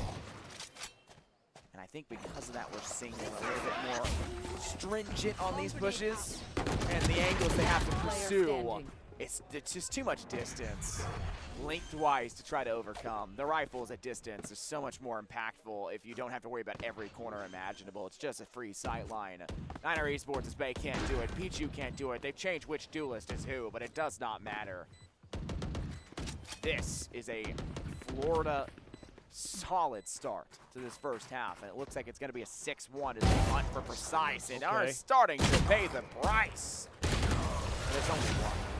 Basically, it's one. It's not a flawless, but, I mean, it's unfortunate that we're seeing these hunts occur in this kind of map, in this kind of situation, because, well, seeing the way it pans out and understand the stakes that are at hand, you're expecting a much closer result. You're expecting these teams to kind of go blow for blow. You're expecting this to be drawn out. You're expecting at least everybody to find a kill on the board. You talked about Bay Suzy fan. I mean, I understand not really performing as expected, but Pichu was the wing. It was the win underneath Bay Suzy fans' wings during that last map, and it just feels like not even then. Just when your Pichu isn't playing Jet, you're not producing wins. Right, so it gets to that point where even then when you don't have any kills, it makes it a lot more difficult because you're not even off the ground. Not my Pichu. Pichu, though, hey, they get their name on the board. Showstopper does well. Decided to talk about him. Yeah, and that's actually a really good boost pack over there as well. Setting up the first prep, popping the Showstopper, sending a second, get you the extra little bit of oomph to get into that open space. Guarantee you 1-for-1. Sometimes for players, that's all they're expecting. Get the one kill, the Showstopper, die afterwards. And for Pichu, that's the right idea because I think they just need the kill to get confidence. Yeah. Say, I'm not going 007. I am no James Bond, which they were actually going 007 at the time. But you should run. I'm now no longer no James Bond. You're going to have to find something new to title me as. And I think Wind under Bay Suzy's fans' wing should be the case. They just need to find that back, that like dynamic duo. Backer lockdown comes into play. Everyone will run away from that C side as fast as humanly possible. 3 players side of Niner Esports will start to flank in. 2 from door. 1 will let back around through attacker spawn. And while there is some congestion there initially from the Viper of Alpha Fuhrer, but it's all a success on site that's going to be the more important factor because it's an effective 1v2 because Sika can't wait for Precise to get closer before executing into sight. Putting them now in a 1v2 because I got nothing out of it and not doing them any favors now for this retake. Precise has to blind swing this corner and I Touch Grass has no problem shooting them in the back of the head. They're just feeling themselves on this map. I mean, it is an absolute tear here from the likes of Florida Blue. And we can't really get too far ahead of ourselves because still, realistically, so long as there is 3 rounds left, or even then with Niner Esports managing to get 1, so long as there is 2 rounds left, there is a hope. There is a chance for them to get back into if this. There are to make 6 rounds between these 2 teams. Both of them can make the comeback, and that's where we're at. I mean, this is where the exact margin that we meet, quite frankly. And I think, honestly, it comes down to understanding that next full buy round, trying to surmount as many pieces of the puzzle as possible. So the time that the call is made to just have to win a round, you can answer. And only a lockdown isn't really enough for me. You're on defense. You guys have died a lot. There's been 8 rounds. There's got to be something to work with. And in this round, it's not a peachy. Ugh, it's not a peachy. Niner Esports. So long they survived with all 5 players, but that's no longer the case in this A site. Will be Florida Blues for the taking. 1 player off towards stairs, another one in walking towards drop. And you've got 2 coming from attacker spawn. In the duo, your KJ and Van. Makes some damage and makes some waves. It's not the case. Koga will get them back. Touched grass, making sure Sika can survive. Maru is moments away from a perfect spray down, but an uncharacteristic set of misses from that rifle puts Florida Blue up another. It's at that point now. Florida Blue in that same exact kind of situation we see a lot of teams in. Honestly, the showstopper in that last round wasn't even like necessary. 8-1 is when we've seen, I believe, every single timeout today. Yeah. Every single timeout, no matter the series. So, I mean, maybe we're seeing some trends here. Maybe there's some stats that came out that I didn't know about, which I'm not reading up on timeouts because we're in the collegiate scene. And more times than not, I don't even see these kids using timeouts half the time. So, I mean, good to see it's there. Good to see there's like a standard set now. It's like, all right. Bar minimum, if it's 8-1 and you don't cast it, then you're dropped. But, I mean, to reach that point, to be here now, to give them a little bit of time to just recollect and understand what's going on, it's a difficult situation because we've seen this threshold. We've seen this round count. And looking at what's available, I mean, sure, you get a buy round coming up, but even then, it's just something crazy. It's so weird to see how this is playing out, knowing that even then, I'm pretty sure I can't see what it looks like a red timer. I'm pretty sure it was. No, this is blue. This is. Okay. I don't know. On our screen, it was showing up red. I think you're colorblind, man. Actually, now, no, you can't gaslight because you literally are colorblind. So you saying blue lets me know that was red. No, it was blue. It was a Niner Esports timeout. It was a Niner Esports timeout. But regardless, though, I mean, no matter like, what I'm crazy. He's looking at like we're crazy. He goes, "What timeout? That didn't happen." Now he's making a second guess that it even occurred. Like what? We just sat here for 60 seconds. He just throws up a replay of like in between games. They're just like, "Oh yeah, there's nothing going on." But obviously, we know a timeout occurred because it wasn't a Florida Blue win, and we didn't hear them scream. And that is the one thing. They're confident on this map. Right. I'm even hearing them talk loud, which is crazy because I can hear them from over here. That probably means Niner Esports can hear them too. And they're willing to do that. They want to get heads, taking advantage of that LAN atmosphere. Quick escape from precise. Oh, not too far. They go. Kogan gets the frag down. And though Pichu gets a tickle off from the other direction for the kill in, it doesn't matter. You're taken down just after the fact. Niner Esports, Susie fan working from now. Pass assistance, gets their one. That's Pixel dead. 8 go. Sacrificing themselves, but still surviving. Thanks to Alpha Pure getting that spray down of a Susie fan. Maru. They know, they see, they have it all. And you can walk and you can worm your way through this site, but you'll have to peek them all eventually. And Anko wants to be the first, but I Touch Grass will be the last. Oh no, their nices are even syncing up perfectly. This is just another level of synergy that it's just transcending the lobby at this point. Because we talked about the margins, we talked about getting it done. This is the last-ditch effort. This is that has to find 3. I talked about it. So long as there's 2 rounds left and a half, anything can happen. This is something that Niner Esports could do. But as I was talking, kind of going into that timeout, saying like, okay, you're setting up for something happening here soon. Even if you do lose this, what do you have going into the next one that's really different? And looking at the ultimates, I mean, you can get 2 orbs, you can get a Thrash to work with, which will be great. But as of right now, what we're looking at, it's just a lockdown. Yeah. You're running out of options. There's some that are close. But are you conceivably going to get Seacon 2 kills? Or a kill and a death before that halftime to use a Thrash that you haven't even found a lot of success with so far? No one else is going to be reasonably close to it either. 3 precise. 5 for Bay Susie fan. It's just not numbers that you're going to be able to do. Niner Esports are aware they got to make the most of this lockdown, and it's just a time sink. And if you're on the wrong site, you make the wrong gamble. Oh, brother. It's not going to matter. Brother, Pichu down. They've died in every single round that's played in this half, Dallas. Cover going out. It's managed to die. Yeah. Meanwhile, Die I Touch Grass is every at 2 deaths total. Yeah. It's. The survivability of this offense is crazy. I mean, you can't help but feel bad a little bit because when you lose, when you're dying every single round, and even then playing as a duelist and dying first, 30 it's kind seconds of like left. you have to find one of the most impressive mental resets a player could ever show. It has to be a masterclass. It has to be professional level. Even better than that, going into the next half, knowing that you have to be that frontliner, you have to be that fragger, you have to be the presence of the team. And if this is the kind of team that they're showing, then Florida Blue aren't going to be very interesting. Touch Grass goes to the plant, sitting the Vipers pin, shots connecting, and Sika. They go for their one, but Pixel gets them right back, having Touch Grass get them for the revenging frag. Maru into sight, sprinting as Bay Susie fan. Hold left click and fire, baby. Who cares past that? But Aiko ensures. What a disgusting head tap for Bay Susie. And it's a 2v1.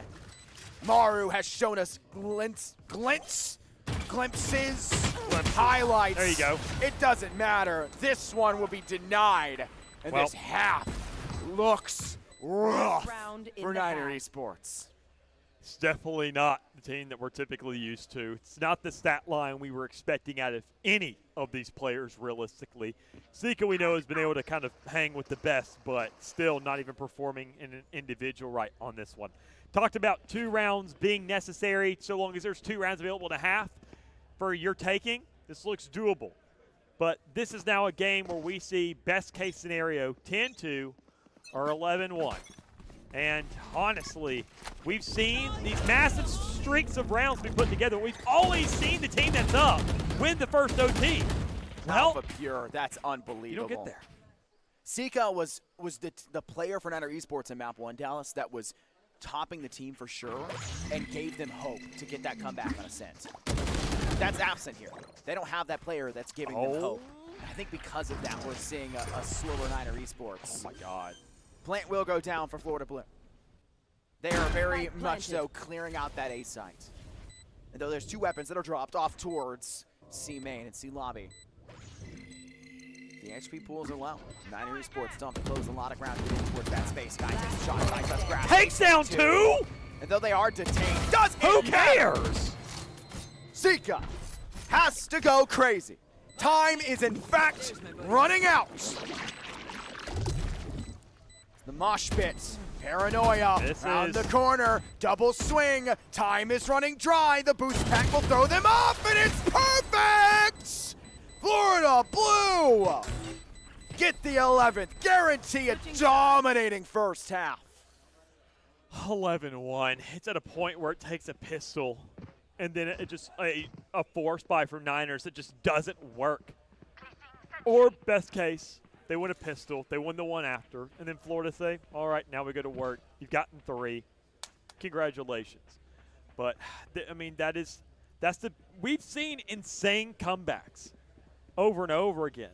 But the most impressive part is how this is the biggest string of rounds that we've seen all day. Yeah. And it comes In a series of games with huge strings. Right. I mean, Florida just breaking records again and again and again in terms of how many rounds have been sprung together. And it just seems like the longer this goes, the more comfortable they feel just breaking that ceiling and raising that floor. They're elevating their team to new heights. Niner Esports have given us one of the best, if not the best series we've seen in these first 2 maps. They're going to have a battle ahead of them, and I think mental is going to be the biggest part of it. If they can overcome this, I don't care what they have in their life, they'll be able to overcome it. But they battled that adversity. They battled that mental turmoil. They battled the just mental drought of their previous game against Match Oklahoma. point. Now they've got to do it again on a 3rd map when everything has been so darn long to get here, and it's got to get even worse, it seems. In a force buy situation out of Niner Esports, this has to be not a miracle, but it just a moment, a glimpse of what this team has done. They need a last hurrah. They have to give us a showing of what this team has accomplished, how far they've gone. And just looking at this map, this isn't the same team we've seen for the first 2 maps. So surely there just has to be some success, something to come out of this, but Florida Blue just don't even want to give them the chance. Niner Esports tried to pressure so far forward fast, and Florida Blue say, we'll get you down. We'll make sure you can't get much further. We know your only strategy at this point is going to be to run it in. Even in the OU, we just ran it in for the first few maps against BPC. There's a bit of a difference in level here. And the difference is that Florida Blue want 3rd place. And they're 1 round away in this match in series point here with a 2-player advantage. Though there may be 60 seconds left, you're looking at a Niner Esports side that's forced to walk into the most fatal funnels in the history of Valorant. There is a bit of a dizzy toss out. There's a lot of burn, but Touched Grass is in a corner, and they just can't be stopped. 16-4! 16-4! This is all your fault, dude. I'm this sorry. is all your fault. I'm so sorry. I literally called it. It is your fault. It was worse than both what we said, though. It was actually worse than what we both said. We said 13-2. I was like, oh, we'll make it a 13-3. I was trying to cast a curse, and you're like, worse. It's worse. That is. But man, talk about first map and second map. Exactly. Best game of Valorant we had seen. Better than the finals of this last split. Better than the finals of the first, which was a really good game. Yeah. It was a really good game. That was an exhausting thanks to Niners series. as well, obviously. Yeah, that was an exhausting series. The first 2 games here, obviously being on lane elevates it. But knowing the trouble that Niner Esports had in their previous game and the mental battle they were going through as well, and them overcoming that and seeing a 6-round drought, a 6-round difference, and still tallying in, and then doing the same thing when it goes against them. That is a team that just had it, and then when it came to that 3rd map, gets to 6, gets to 7, gets to 8, and you kind of feel like it drops. And I can't help but feel bad to some degree, because Niner Esports, they have always been so close to greatness over the course of this entire year. I mean, our first entire year of Valorant, we saw them, they were favored like nobody's business coming into this going split, into the fall split, at the very end when we did grand finals then, when it was a best of 3, not a best of 5. And they got upset by RG Orange. They were literally there so close. And they managed to do that, not once, but twice in the same exact manner tonight. And it just feels like every single time we say it's not about the sprint. It's about the jog. It's about how long you can move. It always just feels like they're literal rounds. And in this case, less than a second, a tenth of a second away from managing to get there. Yeah, who would have known that point 1 first off, we would never have guessed that a 6-round comeback would ever come through. Right. Niner Esports at that point. But who could have guessed that that 0.10 seconds would have been the difference between Niner Esports lifting this to go as a 3rd place to get that plaque for the first Valorant LAN of SCL for Season 4, and them coming home with 4th. Still an absolute insane team in what they've done. And honestly, it brings a tear to my eye. It gets me emotional really when does you see suck. these teams last semester and watching them play and then seeing them actually do it again the semester after and then show up at the LAN of it. It's a different feeling. And we saw a lot of Rocket League players cry yesterday, seniors that bow out, seniors that are done, and that brings a tear. But when it's your game, when it's your thing that we worked seasons for to get brought in, we've been trying now for 2 years on top of this year We're just happy to get be it brought in. We're just happy to be here. But let's throw up that bracket, see how this has gone down, and then we'll bring up the nitty with the players. I mean, obviously, you could tell, unfortunate, just heartbreaking defeat coming out from the Niners. But, I mean, even then, still showing that they have a presence inside of this game, inside of this series, inside of this entire season. And it's not over just yet. There's plenty more seasons of SCL to go, but unfortunately, it comes to an end for this one. But there's still plenty more Valorant, as heartbreaking as that may be to watch. There's going to be a team who's got to walk away to be 2nd place, and we still got to crown a champion. But regardless, we still got to get everybody's perspective, understand what happened there from the winners and the losers. And that's going to be Scott going ahead and getting things ready with a quick little interview, or better not, probably quick. I'd like to hear a little bit more if possible.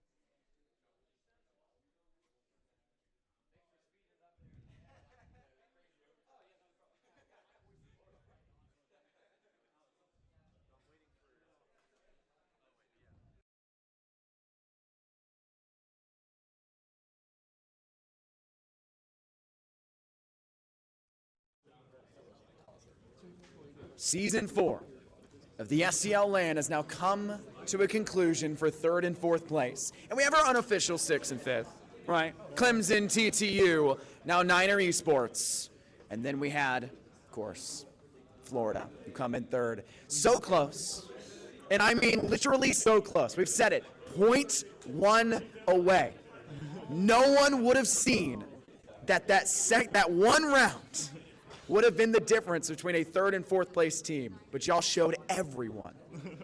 And while the 3rd map, y'all may want to forget it, the 1st and 2nd, I will never in my life forget. That is the most entertaining ascent and one of the most entertaining binds, and that's impressive since bind can be really darn entertaining I've ever seen.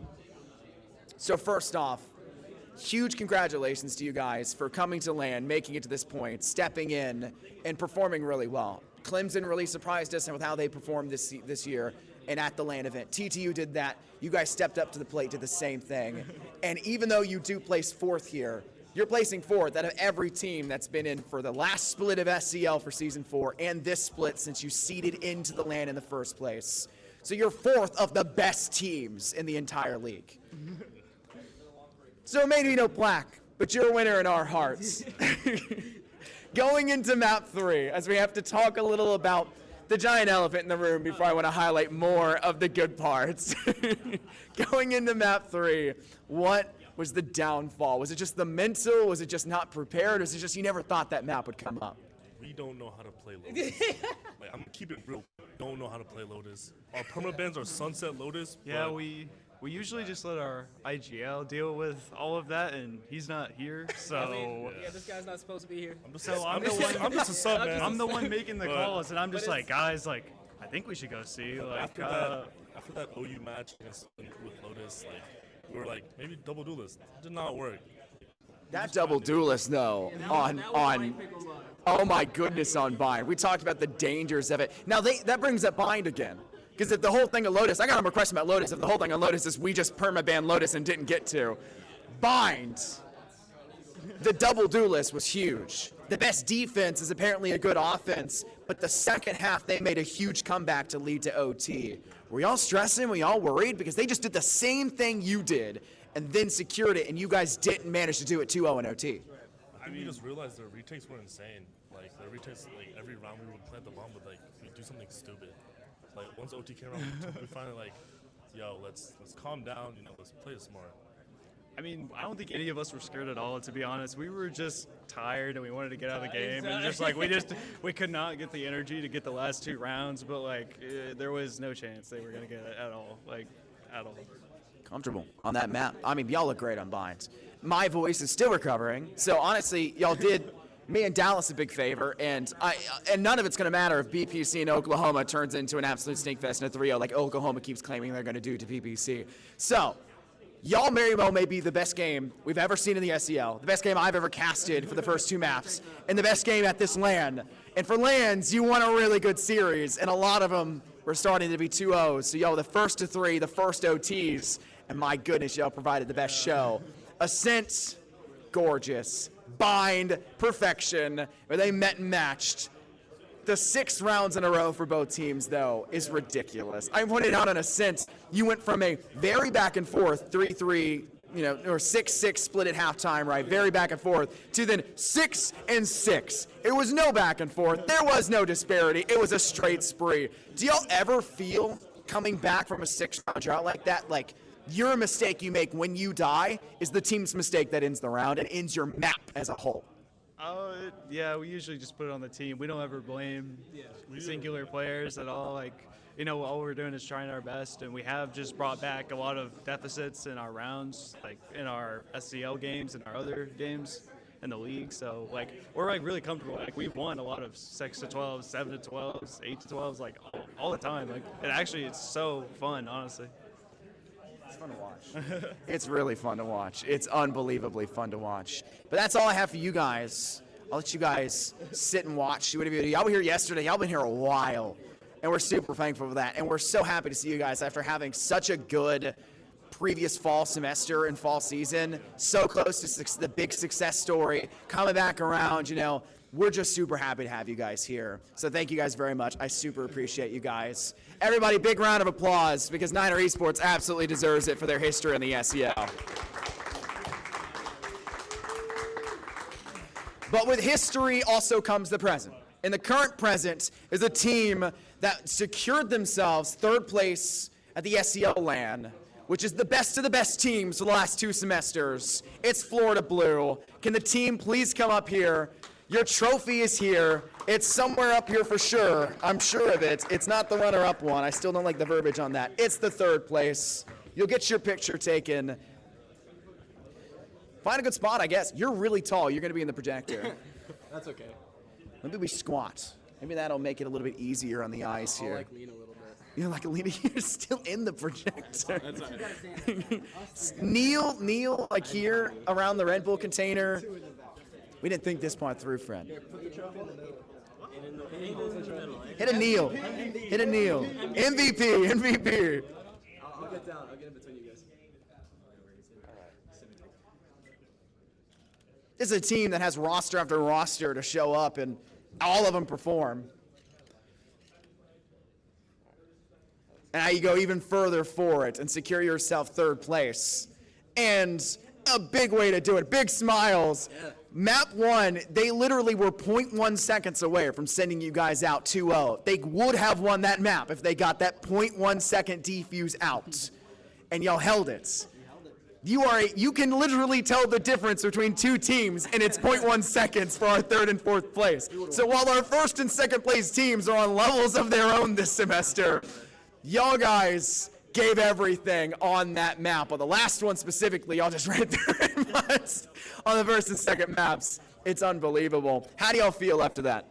Fantastic. Yeah, we feel amazing. Those maps were super close, obviously 1 and 2. It's probably one of my favorite series, if not my favorite series I've ever played. One of the most, mentally, demanding and strategically, but it was a really good series, and I'm super happy we pulled out the win.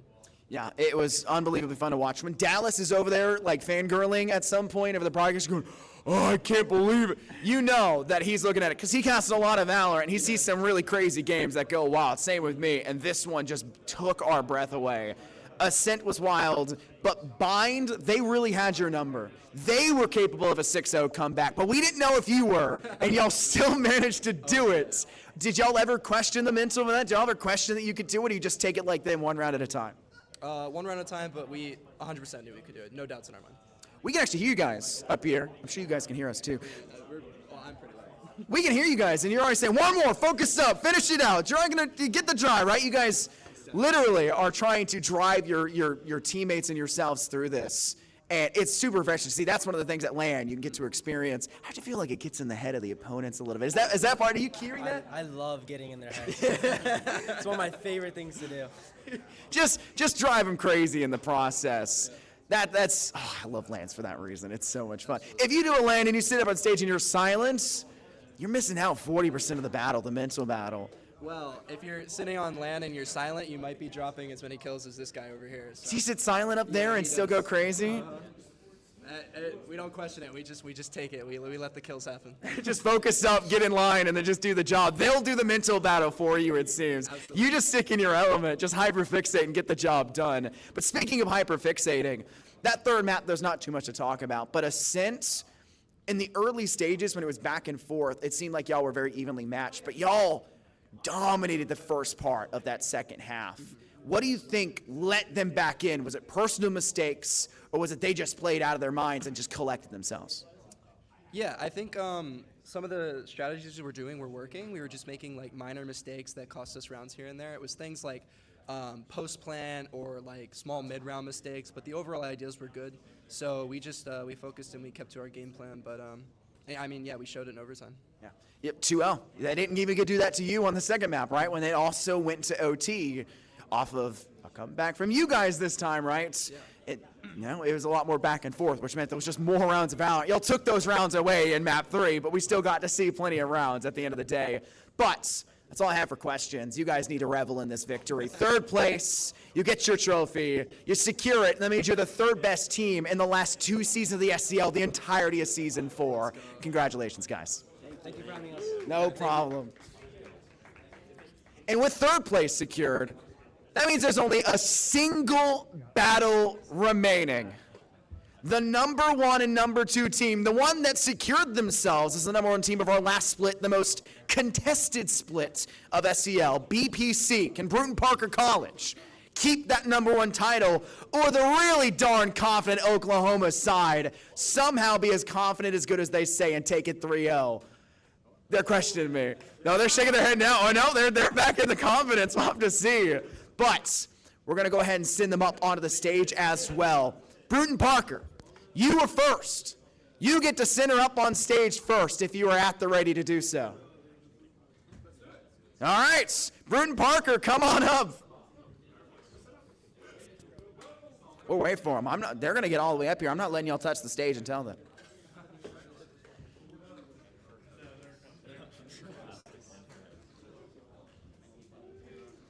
And this is a team that's not seen the stage yet, by the way. That me and Dallas have pointed out, the LAN environment on stage is very different than the environments back there. And even Oklahoma pointed out the mouse space, the movement space, how close you are in proximity to your teammates, and even the difficulties of being up on a stage with a speaker and conversation behind and a player team so close to make comms and talk. I can't help but feel like that may be something for Bruton Parker, but we were kind of saving the best for last with Bruton Parker not being on stage, right? We wanted to see everything they had in the finals, and we kind of knew they would get there. Every bracket had Bruton Parker going in to the finals. And I'll consider that good enough to be up on stage. Oklahoma, who's waiting oh so patiently. Let's see y'all come on up.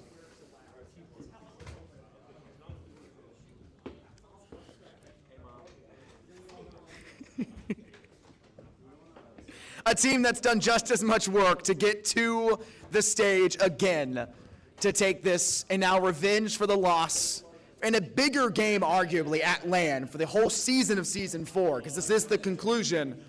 Let's see who takes these trophies right here atop our Red Bull pedestal who's providing drinks for this event. We'll have to see as the grand finals get underway, but until then, let's get these players warmed up, let's get them in these lobbies, and let's get this started. We'll see you guys after a break. Welcome back, everybody, to the SEL. Welcome back to the Southeastern Esports League. Welcome back, everybody, to the SEL. We're on. Ladies and gentlemen, welcome to the SEL. Welcome back to the SEL. Welcome back, everybody, to the SEL. Welcome to another week of the Southeastern Esports League. My name's Infernosis, joined here by my good friend, Mick. Well, I am your lovely host, DJ TJ, and with me is the even more lovely Foof. I am your lovely host, DJ TJ. My name's Infernosis, joined here by my good friend, Mick. I am your host, DJ TJ, and with me is the lovely Foof. We're back with more Valorant action for the SEL, and we've got ourselves more Valorant action to close out this week. Oh, not Rocket League today. We're finally in with the real esport of the SEL. It's Valorant, the best time of the week, the FPS time of the week.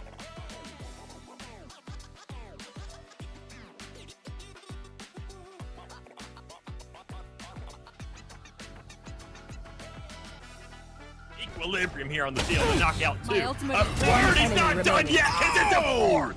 We just saw Windsor get a 4K and hunt down the ace, but Benji obviously doesn't want it nearly as bad. Through that wall, and then they decide, hey, maybe it's a good idea we get another, and they're just shooting out with the heck. Well, Polar is here! Good God! What? I blinked. Nightmare's over. Spike down mid. Possible, but this is Oklahoma to lose. Oh no. Captures a One perfect cutoff. enemy Tommy remaining. gun down goes Winders, and Benji lines up just the same. 3K3 spree for Caps. This Florida Blue side, Halibel baits out a shrouded step. Not the best positioning past it. Oh my God! What a shot! Four tapping still with the sheriff from last round. Honestly, got a pretty good spot to continue to lie within. One Wait, enemy Second remaining. chance now, 3 kills in the round. It is just Winders remaining. Able to cut down Samo. Not much you could do, but 4 tapping! 4 kills! bringing collectively as a team. Oh, this is a nightmare. You have to take this B side, and I think they're aware of that. That's the showstopper. Almost 3 there, down, only B. 2 though. One enemy 4 remaining. kills. That exact point, and then once again when that smoke goes heavily great, you can see everybody else in the flank start to go ahead and kind of intrude themselves on the site. Problem is, it takes his flash, but it doesn't take much time. Down. Will force them out of this A site, force decisions to be made, but that's why the Hunter's Fury comes in. Wow! To just You just used the Hunter's Fury on a player, meaning you had no chance. This lockdown's gonna detain them. They're down in hell. Jazzcatraz has guaranteed this round. No Get way. in there, buddy. Thank you. And FGCU are given too much leeway at this point. Hit the shots box. Good for 1-2. It's a shot to the my third, and God. Fox. You saw the end. It's huge with a 3K. To give FGCU a second map here and move and force onto a third. That Last makes a player very, standing. very easy mode down of literally everybody. Oh my God! Here's until you're left with just 2 or even just 1, which we've seen from Oklahoma a few too many times. And there it is. They wanted it. They've gotten it. The 1v1 here, and the vision has been spotted. So dead. Tricks, you're dead. Tricks are. Oh my God!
Okay, now with me, I have Popcorn, the head Valorant coach at Oklahoma Esports. Popcorn, I gotta ask you the big question going into LAN on Sunday. How are you and the team feeling about your chances? I think we're feeling pretty good about our chances for the LAN. I mean, we did go undefeated throughout the regular season. The finals is kind of us just messing around and having fun, really. Okay, well, I'm glad you started there, honestly, because I wanted to ask about the finals, because you beat Burton Parker, who was your grand finals opponent, in the Swiss stage. That was a 2-1, went to map 3, but then in grands, it was a nail biter, but it was a 3-1 loss. So you say it was just messing around. So you think if you were to play Burton Parker again, you'd win that kind of best of 3 across the spring split? Yeah, I do think that when we play him again in the finals at LAN, it'll be a lot of fun. I think it's a rematch that we're looking forward to. We were actually trying to finish fast to play Premier playoffs. So I'm looking forward to that, but I think we have a pretty good chance. So that's the big next question then is did you make it to Premiere on time? We did not actually. We missed it by about half an hour. So it was kind of a lose-lose situation, but the guys were in good spirits and everyone was just kind of having fun.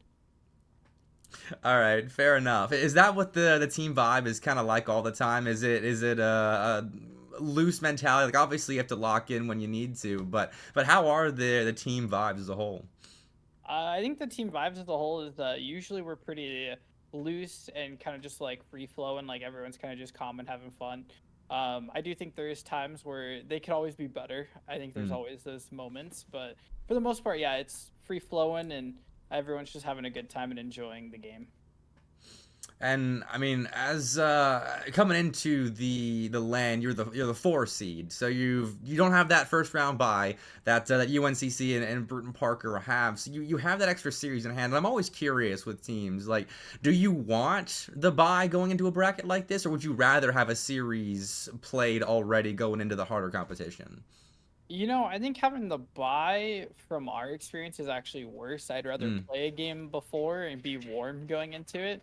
Because sometimes you can sit there and just be cold, and you go into the next game and your opponents are warm, and right out of the gate, they're just hitting shots. So I think playing Clemson's a good game for us. I mean, we played in them in 4 different leagues and haven't lost to them yet and eliminated in the first round of different playoffs. So I don't see this one being any different. All right, and how about that matchup against Niner Esports? Assuming you continue that win streak over Clemson. So I think it'll be a good matchup. I don't think it's going to be like a blowout or anything. I think they're a good team, good competition. We're not really worried about them at all. We've played them a few times in scrims. It's gone back and forth kind of either way. So I think it'll be a good game at the end of the day, but I think we'll come out on top. All right, and then I mean, since I'm just going down the line, I might as well ask about the Bruton Parker rematch. Have you guys cooked up anything special in anticipation of that rematch, or are you just kind of focused on getting through the first couple series? I wouldn't say we've cooked up anything special. I think we've kind of went back and looked at it. Like, even though we were having fun, there was some parts in the last few maps where we definitely should have won. Like, they were nail biters, as you said. Everything was pretty close, and I think there was one map that I think we actually just got blown out of the water. Ascent, yeah. On Ascent, and I think looking back on that, it was so many rounds could have went in our favor that went in their favor, and I think if we clean up a lot of the minor mistakes, I think we're going to be in a good place. All right, and kind of shifting the conversation a little bit, but as a team, do you guys have a lot of LAN experience together, or how's that looking? As a LAN experience, I'm pretty sure it is every single player's first time at a LAN, so Wow. it might be some nerves when we get there, but I think at the end of the day, they're all super excited for it, and I think just getting them out there to see what the experience is all about is really what matters at the end of the day, and how far they've come throughout the year. That's awesome. I mean, as a coach, how do you manage those LAN nerves? I mean, do you have much experience? Are you going to be with them actually at the LAN? I should ask that first. Yeah, I actually am. So I moved out here actually a little early to be able to make it to the LAN with them and go with them. Nice. So I will be there. I've had my fair share of experience. I played CSGO pretty much semi-professionally at Tier 3, Tier 2 for a few years. So I have some experience at LANs and different ways of going about it. At the end of the day, the biggest thing that I'm trying to like at least teach them and show them is like it's no different than scrims. Like yeah, you're on stage, it's a louder environment, but they've been playing in the arena when other people's were like in there, different just students to try and get more of like the loud feel. So all right, that's good. I mean, that having a facility helps. It's nice to have that kind of support with the program, which Oklahoma seems to be giving you guys, which is so awesome to see. We were talking about that briefly before the interview. But what's it like having a big program kind of supporting you guys? Like having going to a D1 school and having esports support, from my perspective, is getting less unique, but it is still a little rare at times. And what's that like from your perspective? I think having such a big university kind of behind us with all the different resources is definitely helpful. At times it can be a little struggling because there's so many different people you have to go talk to get something approved and going through that. But Mooger Mike, our director, has actually been really generous in helping out with whatever we need, whether it's me and coaching and different stuff like this on how to navigate stuff, or the players. He's pretty much like, hey, you need something, like, I'm here for you, just let me know. I can't help you if I don't know. And I think having that behind you with the venue and all the support like that is definitely huge, and I'm looking forward to it because I think it's only going to get better from here on out. That's awesome to hear. That was just kind of a curiosity question from my perspective. but the last question I got for you is, it's the big one. Who's going to be winning the SEL Season 4 Valorant LAN? Oh, it's definitely going to be Oklahoma. We're coming out on top. Burton Parker's going down. All right. I love it's a combination of confidence, but also a prediction. That's going to be an OU BPC rematch in the finals. Popcorn, thanks for joining me. Of course. Thank you for having me. All right. Next up in the SEL Valorant interviews, I've got Samo and Caps from the Bruton Parker Valorant team. And, I mean, first up, guys, I got to ask the most important question. How are the team vibes going into LAN? How are you guys feeling? Yeah, the team vibes are good. We're looking forward to our second LAN of the summer. Yeah, sort of just looking forward to getting started, really. I mean, yeah, I think everybody, is excited to, as Sam said, go on LAN again, play with each other in a different environment. I think makes all of us play better. So looking forward to it. Now you say second LAN of the semester or summer. How much LAN experience do you guys have as a roster? As a roster, we've only played the CECC LAN together. Okay. But individually, we've all got quite a bit of LAN experience. I think with the exception of Kat. Yeah, the CECC was my first big LAN. Wow, that's awesome. I mean, how did that go, Cap? Personally, how was the event? No, CECC was awesome. I feel like I surprised myself with how comfortable I was playing on LAN. I think I played fairly solid. I think the team overall performed really good as well. I mean, fell in the quarters, could have gone a bit better, but I think overall could be really happy with the result. For sure. That's awesome. Do you think the experience will kind of translate? I mean, Sammy, you said the team's got a lot of experience in Caps. I know it was one of your first, but I mean, do you think all that experience is going to translate to the SEL LAN? It should. I mean, we have high expectations going into it. We believe we should be able to win the event. So yeah. I don't want to speak too soon, but yeah, I hope the experience will speak for itself. Hey, it's a good balance between confidence and still also respecting your opponent. And of course, I want to ask, are there any specific teams that you guys are maybe a little worried about, or think will give you a fight? I mean, your last series of the spring split was against Oklahoma. It was a 3-1, kind of a nail biter of a series. Is Oklahoma a team you're watching out for, or are there different squads you're looking out for? I think Oklahoma's the only school that could give us a real challenge. They definitely surprised us. They're a pretty solid roster. They've got some good individual skill and they've got some good team play. So they definitely surprised us in the regular season. It just depends how they can show up on LAN. We know we can show up on LAN and play as well, if not better, than we can do online. And some teams and individuals crumble a little bit on LAN, but some really turn up and perform considerably better than they do online. So it'll just depend on that, really. But we should be able to beat them regardless. I mean, you guys have a first round bye, being the 2 seed going into the bracket, and this is something I'm always curious about as a caster. I don't have much competitive experience. Is the first round bye in a bracket like this, single elim, something you guys want to have in hand, or would you rather be playing in round 1 to get warmed up? I mean, I think in a single elim, I think the bye will always be helpful. In a double elim, I would not consider it as important, because if you lose the first round, you still have a second chance. You get a warm up game. But in a single elim, it definitely comes in handy. I think we'll be ready to just not lose that game and go through to the next round. For sure. Is there any pre-LAN scouting that you guys are doing for teams at all?